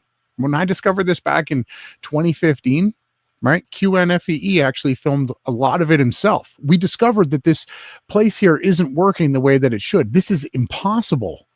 This is impossible in a 90 million mile away or 3,000 mile away. The clouds are a couple of miles away from me. Not only that, you can have a sun rising and it can be a beautiful pink and blue and golden sky. And then someone can have a bright sun high above them, and someone can have a beautiful sunset, all happening at the same time. So what we can observe is that the sun rises up from the ground, goes over our heads, and then sets back into the ground. And if we go too far north or too far south at certain times of the year, the sun circles around us reciprocally. That's it. Okay. Once we have those observations, then we can start to understand how does that fit into a physical or a thought idea of a model or a map. That's what we can do. But what Austin didn't do was actually go out and film the clouds in front of and behind the sun. So I say in front of and behind because people will say, oh, sure, the clouds go behind the luminaries because the brightness of them. Well, unfortunately, if you have a cloud that's in front of and behind at the same time, that sort of falsifies the idea that it's the brightness of the sun or the moon blasting through the clouds. So when you understand, when you figure out that there are things inside of our observations of reality that destroy our physical understanding of what reality is, you have to start to ask yourselves bigger questions. And go ahead. I was going to say, very well said. And I just want you to, I don't want to interrupt your thought process, but I want you to loop back to the comment you made about the solar observations from various locations on the equinox. Okay. And I'm going to bring up a visual, and I'd like you to please narrate what I'm bringing up here. Right here. Can you see the screen? Yes, I'm on your screen now. All right. Mm-hmm. All right. So why don't you explain to, because I'll basically preface it. What you're looking at here is, this is a snapshot in time. Okay. So this is the equinox. At the same moment, we have 8 diverse locations on what we can call the Great Circle, which would be longitude, okay? So you have a longitude there on the right side of the map, and then you have a longitude on the left side of the map. If you put those together on like what they would call the globe model, that's what they call in popular science a Great Circle. On the AE map, or this Gleason's map, which is basically an azimuthal equidistant map, you find that it's a straight line across. But either way, we're talking about a map which is a projection of what the geography. Okay, that being said, what you find here is that when you see the sun rising there over these diverse locations, these diverse latitude lines progressing from north to south along the same longitude line, all the way from, let's say, which appears to be Northern Europe, probably the Scandinavian countries, down all the way to the southern tip of Africa and below, you find that at this particular time, which is sunrise, they're all looking at 90 degrees from true north, which would be considered a 90 degree azimuthal angle. You find that at the same time, the sun would be considered at a 90 degree elevation angle, all right above which would be considered solar noon on the equinox there, right above Australia. Okay, you can see that. Simultaneously, you see on the right side the longitude line running across multiple latitudes from north to south in the Pacific, and they are at the exact same moment viewing a sunset at a 270 degree azimuth off of north. This underpins your exact point that the sun cannot be triangulated, and this equinox is just the most extreme example that can be used to highlight this point. So when Austin said to you that he could do the same on an AE model, he's literally shown to be false right here. Either he didn't know it, Ronnie, or he was purposely avoiding it. I don't know. Go ahead, your thoughts. Yeah, it's interesting. The image that you have up here absolutely destroys the idea of a sun circling, right? Due to the due east and due west rise and set on the equinox, that happens twice a year. The issues with this map and model, so we can put again, we've been discussing here, we can put any map or any model with a coordinate system on it, and we can try to plot the luminaries over it. And someone could come along like Q and debunk it and say, look at this inconsistency, or these two measurements don't work. That's because what we've found in our over a decade of research is that you can only keep things localized exactly the way that it would be in a virtual reality. So when you plot this on a sphere, it also does not work. So when you try to triangulate 9270 or that 90 sunrise on a curved surface, you find your tangents angle away from that 90 rise. You're going to have 91, 92, 93, 94. Every degree you go up the sphere, you also angle away from the position of the sun. Now, the interesting thing is in the heliocentric model, right, on the solstices are actually where the spherical model has it aligned with the ecliptic plane to maybe have a due east, due west sun only. And now when we brought this up to Will Duffy of the Final Experiment, he just ignored it and said, you guys don't think anything's real. And he asked for an actual prediction that the sun model, the heliocentric model predicts, and that was it, right? In the equinox, if the sun is tilted, if the earth is tilted at 23.5 degrees, you can't have a due east, due west rise set. It destroys their model, right? So what you have on the screen is absolutely correct. There's been many good debunks. And the other issue with this projection is it only has one pole. So the glurfers or globe earthers, whatever you guys want to call them, they'll come and say, show me where sigma octans is and how the stars rotate around that. And they'll debunk this model of reality, right? And then what it is, if we go back to the video, you're going to see Austin from MellowDome. He's about to bring it up. Now, it's crazy that it's only been like, this video wasn't exactly, so it's only been 6 months. Tell me when I'm ready to go. Since I actually went on there. It hasn't been years. He hasn't done the information. He's literally going around now, Austin from MellowDome, Austin Thompson. There's many Austins in the group. He's going around now shaming people who say exactly what he's about to say. He just called Stephen Alonso a liar. He's lying to you. Well, do you know how he knows he's lying? Because this guy right here was doing it too. And I have it documented. And this is the main reason I wanted to come on and show everybody, so that if you have a call with him, you can ask him, why did he lie? And then triple down on that and continue to be a hypocrite. You want me to hit play? Yeah, go ahead. Okay.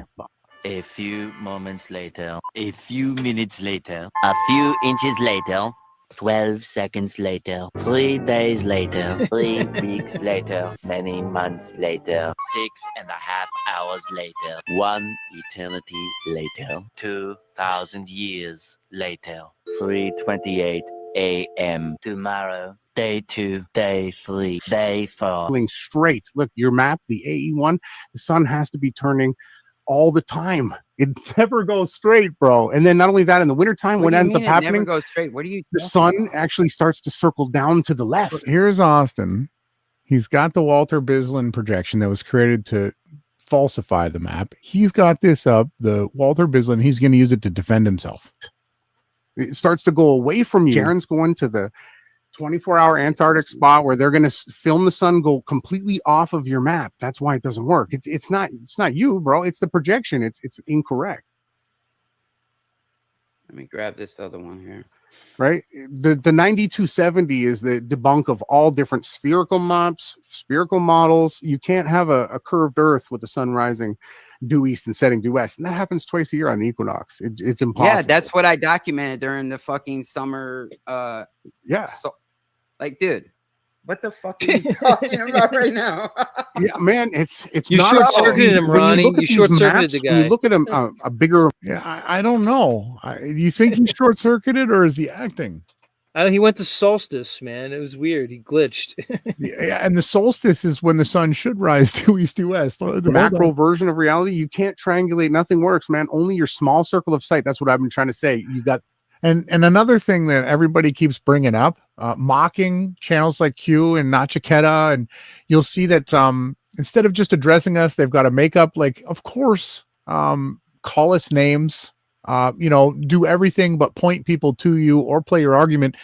So SunCalc, Stellarium, all these different modeling programs, Andrew Marsh, they're not created off of any spherical models or calculations. They superimpose, right, or begging the question or confirming the consequence. They add in different ratios that deal with the actual distances of what they believe their map and model to be. And we can triple, quadruple, we can double the measurements, and then they can still comport to that model and program. But what we do find is that SunCalc, Stellarium, and Andrew Marsh are fixed flat plane observations with sunrise and set angles.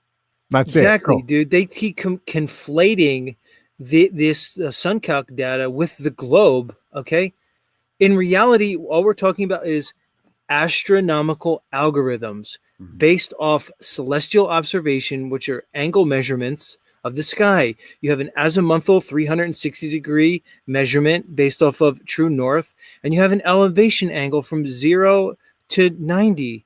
This is it. It's celestial observation, solar data. There's no map or model implicated in it. You just need to know where true north is. That's it. Whichever projection, gridded longitude and latitude projection you decide to place it on really is of no consequence. Plain and simple. But they continue to argue that the SunCalc is a globe model. It has no legs, and this is all they have. It's an obfuscation at best. At worst, it's a lie. Well said. Absolutely every single map and model projection that you try to use won't comport to reality. And just a plug on Awake Souls tomorrow, we're going to have, do you know Space Audits, Alan? Yeah, Alan, who's a new Globebuster now. You know, do you remember when the Ghostbusters in the original movie brought in the fourth member, the black guy? They needed the diversity inclusion, so they brought in Winston. You remember that? Yeah. Well, they brought in Alan now into the Globebusters. He's like the fourth Globebuster now. And then that Sean St. Pierre guy, I think he's like Rick Moranis. He's like Shane doesn't quite get the same, like, I don't know, like prestige as Alan over there. So he's like the Rick Moranis who only got to be a Globebuster in the sequel. So that's the way I'm looking at the Globebusters, and I'm comparing them to the Ghostbusters. It kind of matches up, everybody. Really think about it. Well, we've been, like I said, we've been documenting the Globebusters since they started, even before their first guest was Robert Singenius, a geocentric sphere earther, right? So what I'm trying to say is that we're going to be going over some stuff tomorrow night that you might find interesting. I'm giving everybody who wants to present information a new chance. I'm not going to be name calling. I'm not doing this stuff anymore. I'm going to try to just get to the people that want to learn. We're going to have them on. So the Globers say that they take astronomical measurements of zenith points of different luminaries, and they tell you that their angles are over 180 degrees, and this therefore proves that they live on a sphere, right? So we're going to have Alan on. We're going to hear him out. Yeah, it's crazy because I want to hear the details. Like I want to have, I did want to have a debate with MC Toon. I want the top guys, but what we're waiting for is they've compiled 15 supposed experiments that they did in Antarctica. Do you know about this? No. Yeah, so the entire trip that they took, the flat Earth side did nothing. That Jaron had his compass upside down, and I'm not trying to mock Jaron. I'm just telling everybody what the results were. He had the compass upside down. Lisbeth was holding the compass straight up, like plumb up in the air, not even flat. They didn't do one thing. Now, I think they took some measurements on the plane, right, while they were going there, and then they call their film, they call that data. But that's all they did. They took some footage, which is great. We wanted to see that. So the Globe Earthers, they actually had 15 experiments that they said, what can we do that'll prove the Earth is a globe? This crew, Red's Rhetoric, Sean Hufford, there's guys behind the scenes that you might not. Do you know Red's Rhetoric, Z? I know the name. That's it. Yeah. So, okay. There's characters that have been around in this debate platform for a very long time, since the beginning of the resurgence of the flat Earth, which has been around longer than a decade, by the way, for anyone that's tuning in. There was a lot of websites dedicated to it. People denied the moon landings and continued to debunk the Earth being a sphere for a very long time. Dude, more than a decade. Ronnie, I've read books going back to the 1800s here, man. Mm-hmm. The Flat Earth Society, which was vilified by these Flat Earth gatekeepers for years as the PSYOP. Turns out we know who the PSYOP is now. I'm not advocating for the Flat Earth Society, but here's the deal. There's been Flat Earth. Ronnie, do you know the first time I ever heard about Flat Earth was in 1995? My advanced calculus professor was an old guy. It was his last year teaching, and he sat in front of the whole class one day and told us all the Earth was flat, obviously, and we just laughed at him, and he was serious. And that was the first time I heard it. Was in 1995. His name was Mr. Lin. God rest his soul. There's no way, very unlikely that he's still gracing the world with his presence. But 1995, he told me, we all laughed at him, and turns out he was serious. And here we are all these years later. So this idea that the flat Earth is like some internet psyop initiated in 2014 completely holds no water. It's totally debunked. This is crazy. And that's the thing, man. A lot of people who are in this so-called community have attributed this movement to personalities. They attributed to Sargent, Dubé, they attributed to Weiss, so on, Math Powerland, and down the line. These people were just simply regurgitating information that they came across or were given and presented it on YouTube. They basically promoted an unevidenced model. They branded Flat Earth. They profited from Flat Earth, and now the very model that they promoted all these years was presented as a false binary that was basically debunked by this quote-unquote mutually exclusive observation in Antarctica. The whole thing smells fishy. It's crazy.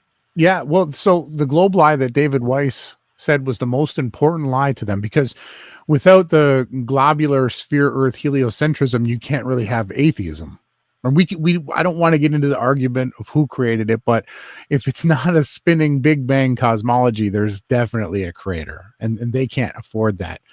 But so the interesting thing is to go back into this topic is that, so they created the two models, they pitted them against together, and it was the characters like Red's Rhetoric, Sean Hufford. There was these other characters that were way back. Okay, they were globe earthers.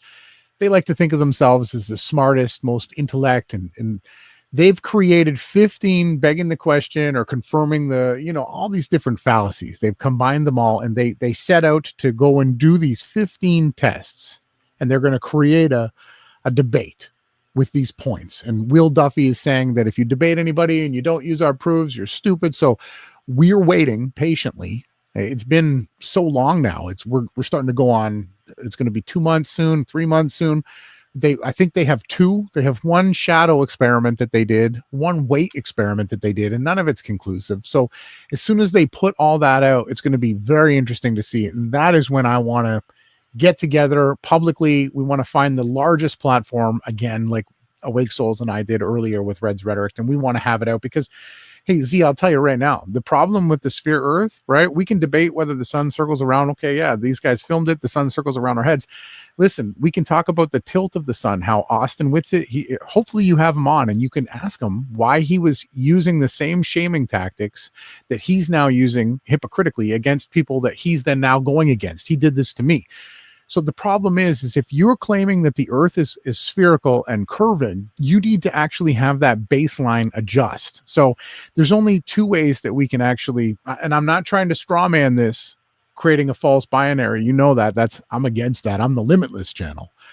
If you want to claim that the Earth is spherical and you went to the bottom of a ball and it's just big Home Depots and you just don't understand it because you don't understand Home Depots, you actually have to have an unassisted gyroscope process 180 degrees from the North Pole to the South Pole. And if you don't, I don't care, Fight the Flat Earth, MC Tune, Dave McKeegan, all of you, Simon Dan, Professor Dave Explains, I will sit there and I will debate each and every one of you because I can prove redundantly with a 3-mile water level test at any shoreline of water in the realm that it measures and comports to being flat, and that the baseline, it doesn't matter whether I go east, west, north, or south, you never have a procession of that unassisted gyroscope ever. Right. Well, again, you're asking for physical evidence, which they'll never be able to provide because there are no physical proofs of the globe.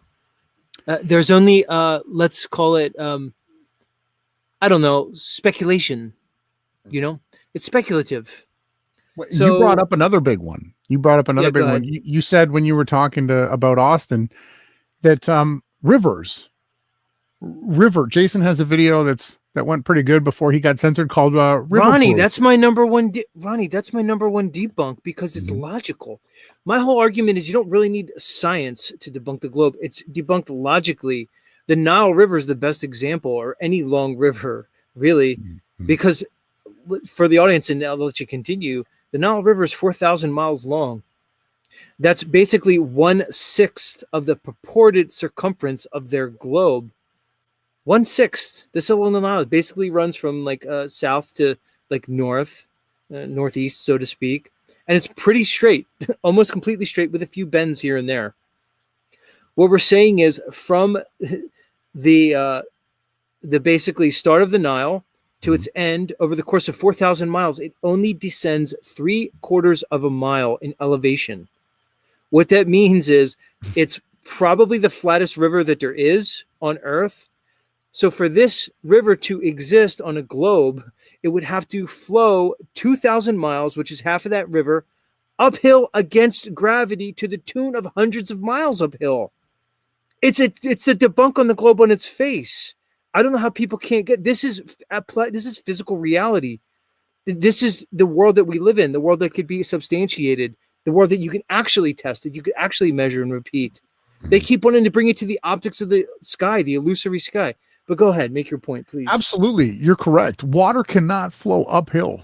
It can't. It doesn't. You can test that all you want. The Suez Canal also unassisted. There's no lift locks on it, right? People can go and test these things. The salt flats. See, here's the thing with the final experiment, and then I'll go back to Austin and round this out. I appreciate you having me on too. Thank you very much for sharing this with your audience. I do hope this helps when you have Austin on. So the important thing is when they were there, the Flat Earth team, the Austin keeps saying, you know, and I'm reached out to him too. I'd like to have him on and hear his side. They were the best ones selected to do this. They didn't even try to do any vanishing point tests. They didn't do any measurements. They didn't test. So there's mountains in the distance that you can measure and you can actually verify. And you can see that there actually is no curvature there. And this is the thing. They were selected. I believe that I have enough evidence to show going back 10 years that Jaron was the one who was chosen. And my evidence leads me to believe that I don't know if these characters get selected due to the fact that they're blackmailed, right? Like, so Jaron was in a Bitcoin scandal. Hundreds of thousands of dollars went missing in a Bitcoin scandal, which he's scrubbed the internet of all the evidence, but we still have it documented. And what happens is it's like they take these characters and they say, you're going to do this role. And they only select people that are intelligent too. So Jaron was selected. He debunked the supposed shadows in Antarctica. And then he was selected to go there so that he could set that false binary up. And his spin-off character is this Austin Thompson of the MellowDome, who, again, this was me. We're looking at the screen share. I joined 6 months ago on his podcast to explain to him how the AE map doesn't work. 6 months later now, he's going around shaming people with this same information. Let's hear a bit more. 6 gates on the east, 6 gates on the west, that circle there. If you pull up, if you go to andrewmarsh.com, his website has it perfect. Andrew Marsh. So again, what he's showing here, he's linking his sun observations that he now says proves that he lives on a sphere. Austin Thompson, this guy, he's linking it to the Walter Bislin model that was created to falsify the AE map, right? He now says this proves globe. This is him just 6 months ago saying that it proves flat Earth. It's on a flat plane. The AE map model only has one polar point, and they talk about that always being Polaris. So when we talk about, I've seen in the chat some people, back and forth, Z, and maybe, I don't know if you've been into this conversation about how we can measure two poles. Do you have any understanding in that? I call it a celestial antipode. Okay, that's what I've dubbed it, the celestial antipode, because it seems to be optical in nature. But go ahead. That's a fancy title for it that accurately does describe. So there are two antipodes. So in the sky, you can look above you and you can measure. You can get to Polaris is 90 degrees above your head on the plane.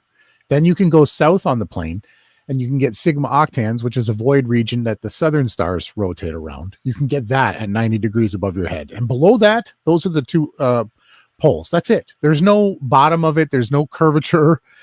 We just need people to there's no globe implied, but people assume and presuppose globe based on their indoctrinated definition that was given to them. Nobody's claiming the globe. I went on a channel not long ago and I brought up this idea of a celestial antipode, and right away they were questioning my credentials, and they were basically positing that I was, referring to a globe. It couldn't be any further from the truth. I specifically say celestial antipode because we're talking about the observations in the sky. Nothing to do with the physicality of this world. The only way, like, you nailed it. Again, people in the chat saying measure two poles. No, I explained it. When you literally observe Sigma Octans at 90 above your head, put an X below your feet, then travel north on the plane. And when Polaris is at 90 above your head, you put another X on the ground. Those are the two poles. Now, it's just in the sky. You're not underneath anything. But let's keep going. You completely understand it, Z, and it doesn't surprise me that you're way above whose ever head that you were on. They had no idea what you were talking about. They just heard globe. But now we're seeing that actually there is a clockwise rotation around Sigma Octans, and this would have to be in every single direction on the AE map model, right? Because everywhere is south. And then you've got the free Masonic stars that are rotating around like this. Makes absolutely no sense. I mean, you got to be crazy. Like, dude, what the fuck are you talking about right now? Because do you see how these stars around the outside, all right, they would just be going around the merry-go-round like this, horizontal. Nobody's ever seen a star just go around horizontal like this. That's crazy talk. Because the farther south you are, the higher this sigma octans is. Now, what the graphic's doing is actually pulling in the stars from the AE map model and starting to show you what the light would be having to do in order to represent these stars within your circle of sight. Yeah, man, it's not Bro. about these. All right, so this becomes hilarious. All right, so this red spot up at the top here would be for the person down here. This, yeah, that's 45 degrees south. So they're looking up 45 degrees in the sky, 45 degrees up, looking due south, 180 degrees. And they're seeing this rotation going around sigma octans. The Southern Cross is real tight to it. They see this rotation, and then they're showing that these stars out here would have to be coming in and doing a loop around hook back to the observer. This is very important. This is, something that they're not bringing up, Stephen Alonso, and this is why Austin's going around calling him a liar, even though this was what he was actually using to defend the model when I told him that it didn't work. So you can't see, the sun is where my pointer is. I don't know if my cursor shows up on the screen share. You can't see through the lit side of the earth to see the stars on this side of the supposed dome. It's impossible. Okay. And nothing is warping and bending and twisting in reality. What ended up happening was a group of people set out to protect the globe lie, and they took all of the things that the globe earth. So the globe earth is the one that says they can see too far. They can tell you that they can see to the outer reaches of the universe, but we actually have a distance, angular resolution as to what we can see. Light just disappears at a certain distance, and it doesn't, there's no way that it bends around and optically goes behind us. This is, again, you'll hear someone like Jaron saying, of course it works, the Solarian eclipse, because you give them the 5 degrees of the bending, and then they'll bring up Stephen Hawking, and they'll try to use like warping of space and time. And if we circle around a black hole, we can go back in time. All this just crazy gibberish. Right? We're just here and we're looking for just simple, basic observations that everyone can do and that we can stand firmly on. That's the only thing that I'm after. Are you with me? 100%. I just want to add, by acknowledging the Selenalian eclipse, they're acknowledging the apparent nature of the celestial bodies. They just want to argue that it's a matter of quantity. I said earlier, it's like, well, our apparentness is less than your apparentness, so we win. It's a goofy way to look at it. Mm-hmm. Yeah, there's channels that have been doing these debunks and observations for a long time. I'd like to see them get back to it. Someone like Q in your chat, he was the one that did the model that showed that these observations are impossible on an AE map with a supposed dome. And then you'll get people that are clearly anti-Christ, anti-biblical nature, like Austin, that go around saying that they have a dome, and then they'll use a mistransliterated word like rakia, which meant great expanse, right? Or another good one, Z, I'm creating another talking point debate program where I'm going to go against all these biblical cosmology channels. We're going to have it out. They'll say that the Earth is like a crystalline glass. Have you heard people saying that? Yes. Like Joe Hanvey and all these other characters. And do you want to know what that's actually referring to in the Bible?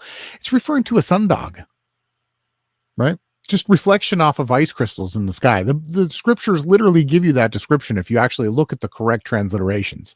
So everybody out there, they just want to take pieces and whatever fits their bias, right? Like, oh, I want it to be this shape. I want it to be that shape. And then they just try to debate that. And then somebody who actually takes the time, like Q or other people like that, like Jason of Awake Souls, that inspect and actually try to model these things, you end up finding out that you can debunk all of it. That the only thing that we can, right?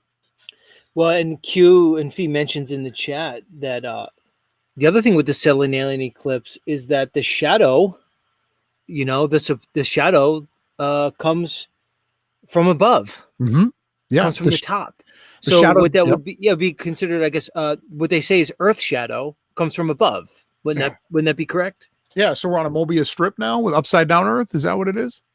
So Right. again, it's showing the illusory nature of the sky. But they want to claim a one-to-one relationship with the heavenly bodies. They want to claim them physical as such.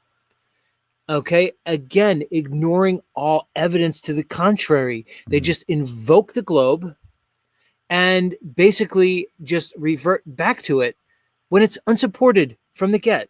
See, this is the thing. But again, I don't want to belabor this point too much, but I believe Austin knows this, and it's amazing to me his current stance, and it's, I don't know, interesting on one level, suspicious on another. Go ahead, continue. Yeah, well, there's other areas too, like the fact that the shadow goes the wrong direction. It also goes multiple directions during an eclipse. The lengths and times of the actual eclipse. It's just insane when you actually start to look at how it literally doesn't comport to anything that would be found in a spherical model, as well as the angles on the rise and set. So let's just finish this off. And this is coming from all the way across the world. So, Like, dude, what the fuck are you talking about? Right? so now they're saying that if you're down here to see the stars that you'd be seeing up here, they're coming from actually over here when the sun is in between you and the star. They're literally Yeah, man, it's not Bro. about these. mapping it out. The sun, moon would be in between you, the other side of the dome. The Like, stars the would have person- to, in the globe Earth model, the heliocentrists, they say that the stars light actually bend around galaxies. So now you're starting to see the exact same psyops that were employed for the globe Earth, the AE map model New World Order shills. Freemasons brought in the same psyops. Now they're telling you the starlight is bending around the sun, just like what the heliocentrists try to sell you.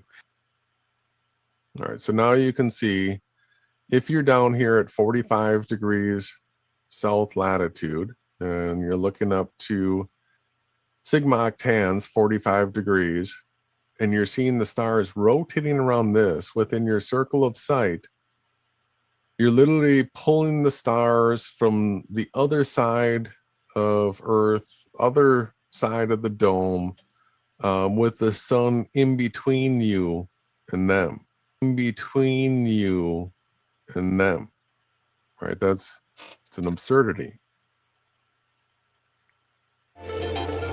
The thing that you're going to have to get your head around is that the path of the sun is around the observer from horizon to horizon. So we can get into at another point in time. I don't know what you're into, Z. I don't know. I don't want to begin to understand you. This is the first time I joined. The finalities and the different details into the model of reality that we've been working on for a decade now, constantly refining. When somebody has a supposed debunk of it, we actually take the time to add that in and to see, oh well, what does this mean? And we scrapped. We've now learned that I don't know. Can I screen share a different tab? Let me see how this works. I'm new to this. Let me try one more tab. I'd like to explain something. So people are constantly trying to strawman when we talk about being in a virtual reality. They try to say that, oh, well, where's the boundaries? Like channels like Jaren and Nachiketa, Jaren and who are the other channels? Basically everybody on the fake AE map team. Not Nachiketa, excuse me for saying that. They'll not misunderstand what we're trying to say. So we're trying to explain to people. Can you see this on the screen? Yeah, it's there now. Yeah. So we're saying, okay, we were all taught that we're in some Big Bang heliocentric model, and that everything spins around the sun and it all came from nothing in a big explosion. We're trying to say that we're in what could be likened unto a matrix or a virtual reality, and there are no boundaries. The only thing Sorry, I stepped on you. Continue. That's okay. I was going to say it's what you're showing is basically your idea would be that the reality is rendering itself in real time. Mm-hmm. And what we can actually use as evidences for this, we're going to be going over a little bit of that tomorrow, is issues with time, with the distances that you travel with latitudes and longitudes when going north and south. We're going to be going over all these things that we found that actually don't comport to a fixed, stationary like rock and luminary. We're saying that everything is a virtual reality. There's no boundaries. The sun, the moon, and the stars, they only correspond to your latitude and longitude. Everything else is basically being rendered to us exactly the way that you said. So you can conceptualize and understand so you have borders here, but they're borderless, like a hollow deck, or I don't know. Every time I try to explain this stuff, people just take it and try to like straw man me with it. But I'm going to be honest with you. I'm getting older, right? I'm 45 now. I'm going to be 45 this summer. I'm not interested in fighting and playing these games anymore. I'm interested in seeking and finding the truth and sharing it with people that are passionate about it. And do I have to go into debates? Sure. But I'm going to have a new approach. I'm working on it daily, trying to progress. And I'm grateful that you had me on and that you allowed me to show the stuff with Austin, because so he was the one who was defending the AE Map and Model Walter Bislin program to me 6 months ago. You've got this documented on your channel now. What do you think of that?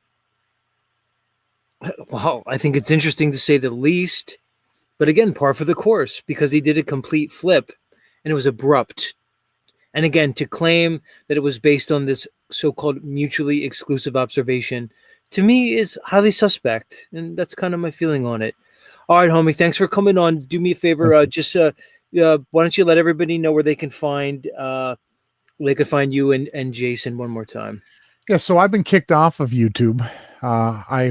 Jason of Awake Souls on YouTube, Awake Souls channel. He allows me to podcast and go on his channel. I'm on Rumble. You can search me at the Limitless channel. All of our links are in the description box. We'll be live tomorrow with this. We're going to give this Alan character, who you said is the new Globe Buster, right? We're going to have him on. We're going to try to get all the information that he's got. And we're also looking, if anybody out there, QNV, anybody else that's interested in discovering and searching the reality, if you've got information, we want to hear from you. We want to start working together. The only thing that we're not interested in anymore is the gates, all the dismiss and malinformation that's being spread. And I'm going to be tuning into your channel, Z, to see where you go. And I'm continuing to watch, and I've been seeing what Nachaket is doing. And I hope you guys continue doing what you're doing. Again, so you can find me on Awake Souls. I lost my YouTube channel during the, outbreak, the Cerveza thing. But I'm still on Rumble, again, at the Limitless channel, on Awake Souls. And I'm going to be around, Z. If you could unblock YD, maybe, I don't know what went on. She got blocked. And we're watching, and I'm very thankful that you had me on, Z, and I hope you continue to do your research and to stand on what you find as evidence of truth. Great. I'm going to link your channel in the chat for everybody, the Awake Souls YouTube channel, okay?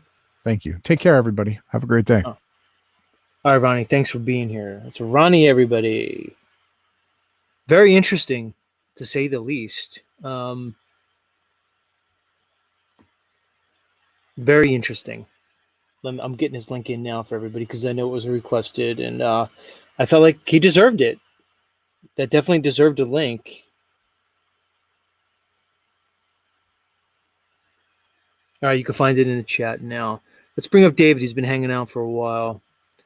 David, welcome back up. Well, you've been back there for a while. Yeah, you've been back there for a while. Why don't you give us some closing thoughts as I'm wrapping the show up here? Sure. I would just say that map that you just discussed with Ronnie, showing the horizontal, the sun's on the map there. Hearing the words, for a lot of people who are new, and I've been in this since 19 when I discovered we could see too far on a David Weiss. I would just say that a lot of those phrases, most people probably don't understand what that means, so it's kind of, for me listening, I didn't understand some of the descriptions that you were using, so it was kind of confusing. So basically, what was the whole point of that? I don't know what it was trying to prove or disprove. Regarding the two items I mentioned on with Banjo, I would really like to know if you could spend a couple minutes on those videos. The one was 2 days ago called the I was here. TFE. Yeah. Go ahead. You could shout it out. But just with all due respect, I'm not very convinced by the videos that Banjo's been putting out. But let the audience know. They can decide.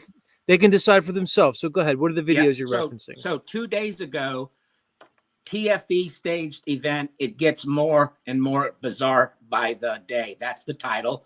But the one 8 days ago called TFE, here's exactly how they faked it. This isn't Banjo speaking. It's somebody that's bringing his findings, and he's posting it on his. Totally amazing. And like this guy shows on the one, here's exactly how they faked it, is because when they went there, they have to prove that the earth is rotating like a ball. They have to prove that the sun is standing still. And the proof is a 24-hour sun.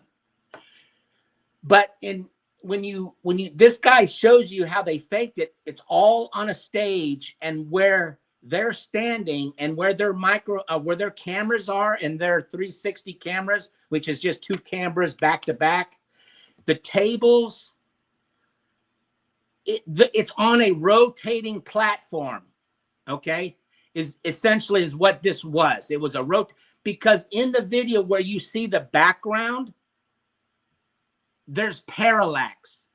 And he discussed, in reality, if you do that of a scene shot of a great distance, you're not going to show parallax. Yeah, So, I saw that video. I know the one you're referencing. I know the one you're referencing. So yeah, beautiful. One of the accolades, one of the reasons why I appreciate your style over the others is because I noticed you actually bring in other shows. You play it, you stop it, you debunk it. Those 2 that I just brought to you, it would be amazing to show your audience in those particular little short windows where the line is shown by zooming in, and then it would be amazing, is all I'm saying. You did a great job here of referring people to those videos, and they can go check them out. So I appreciate it. All right, Dave, thanks for coming up, man. It was a pleasure. You're welcome. Thank you.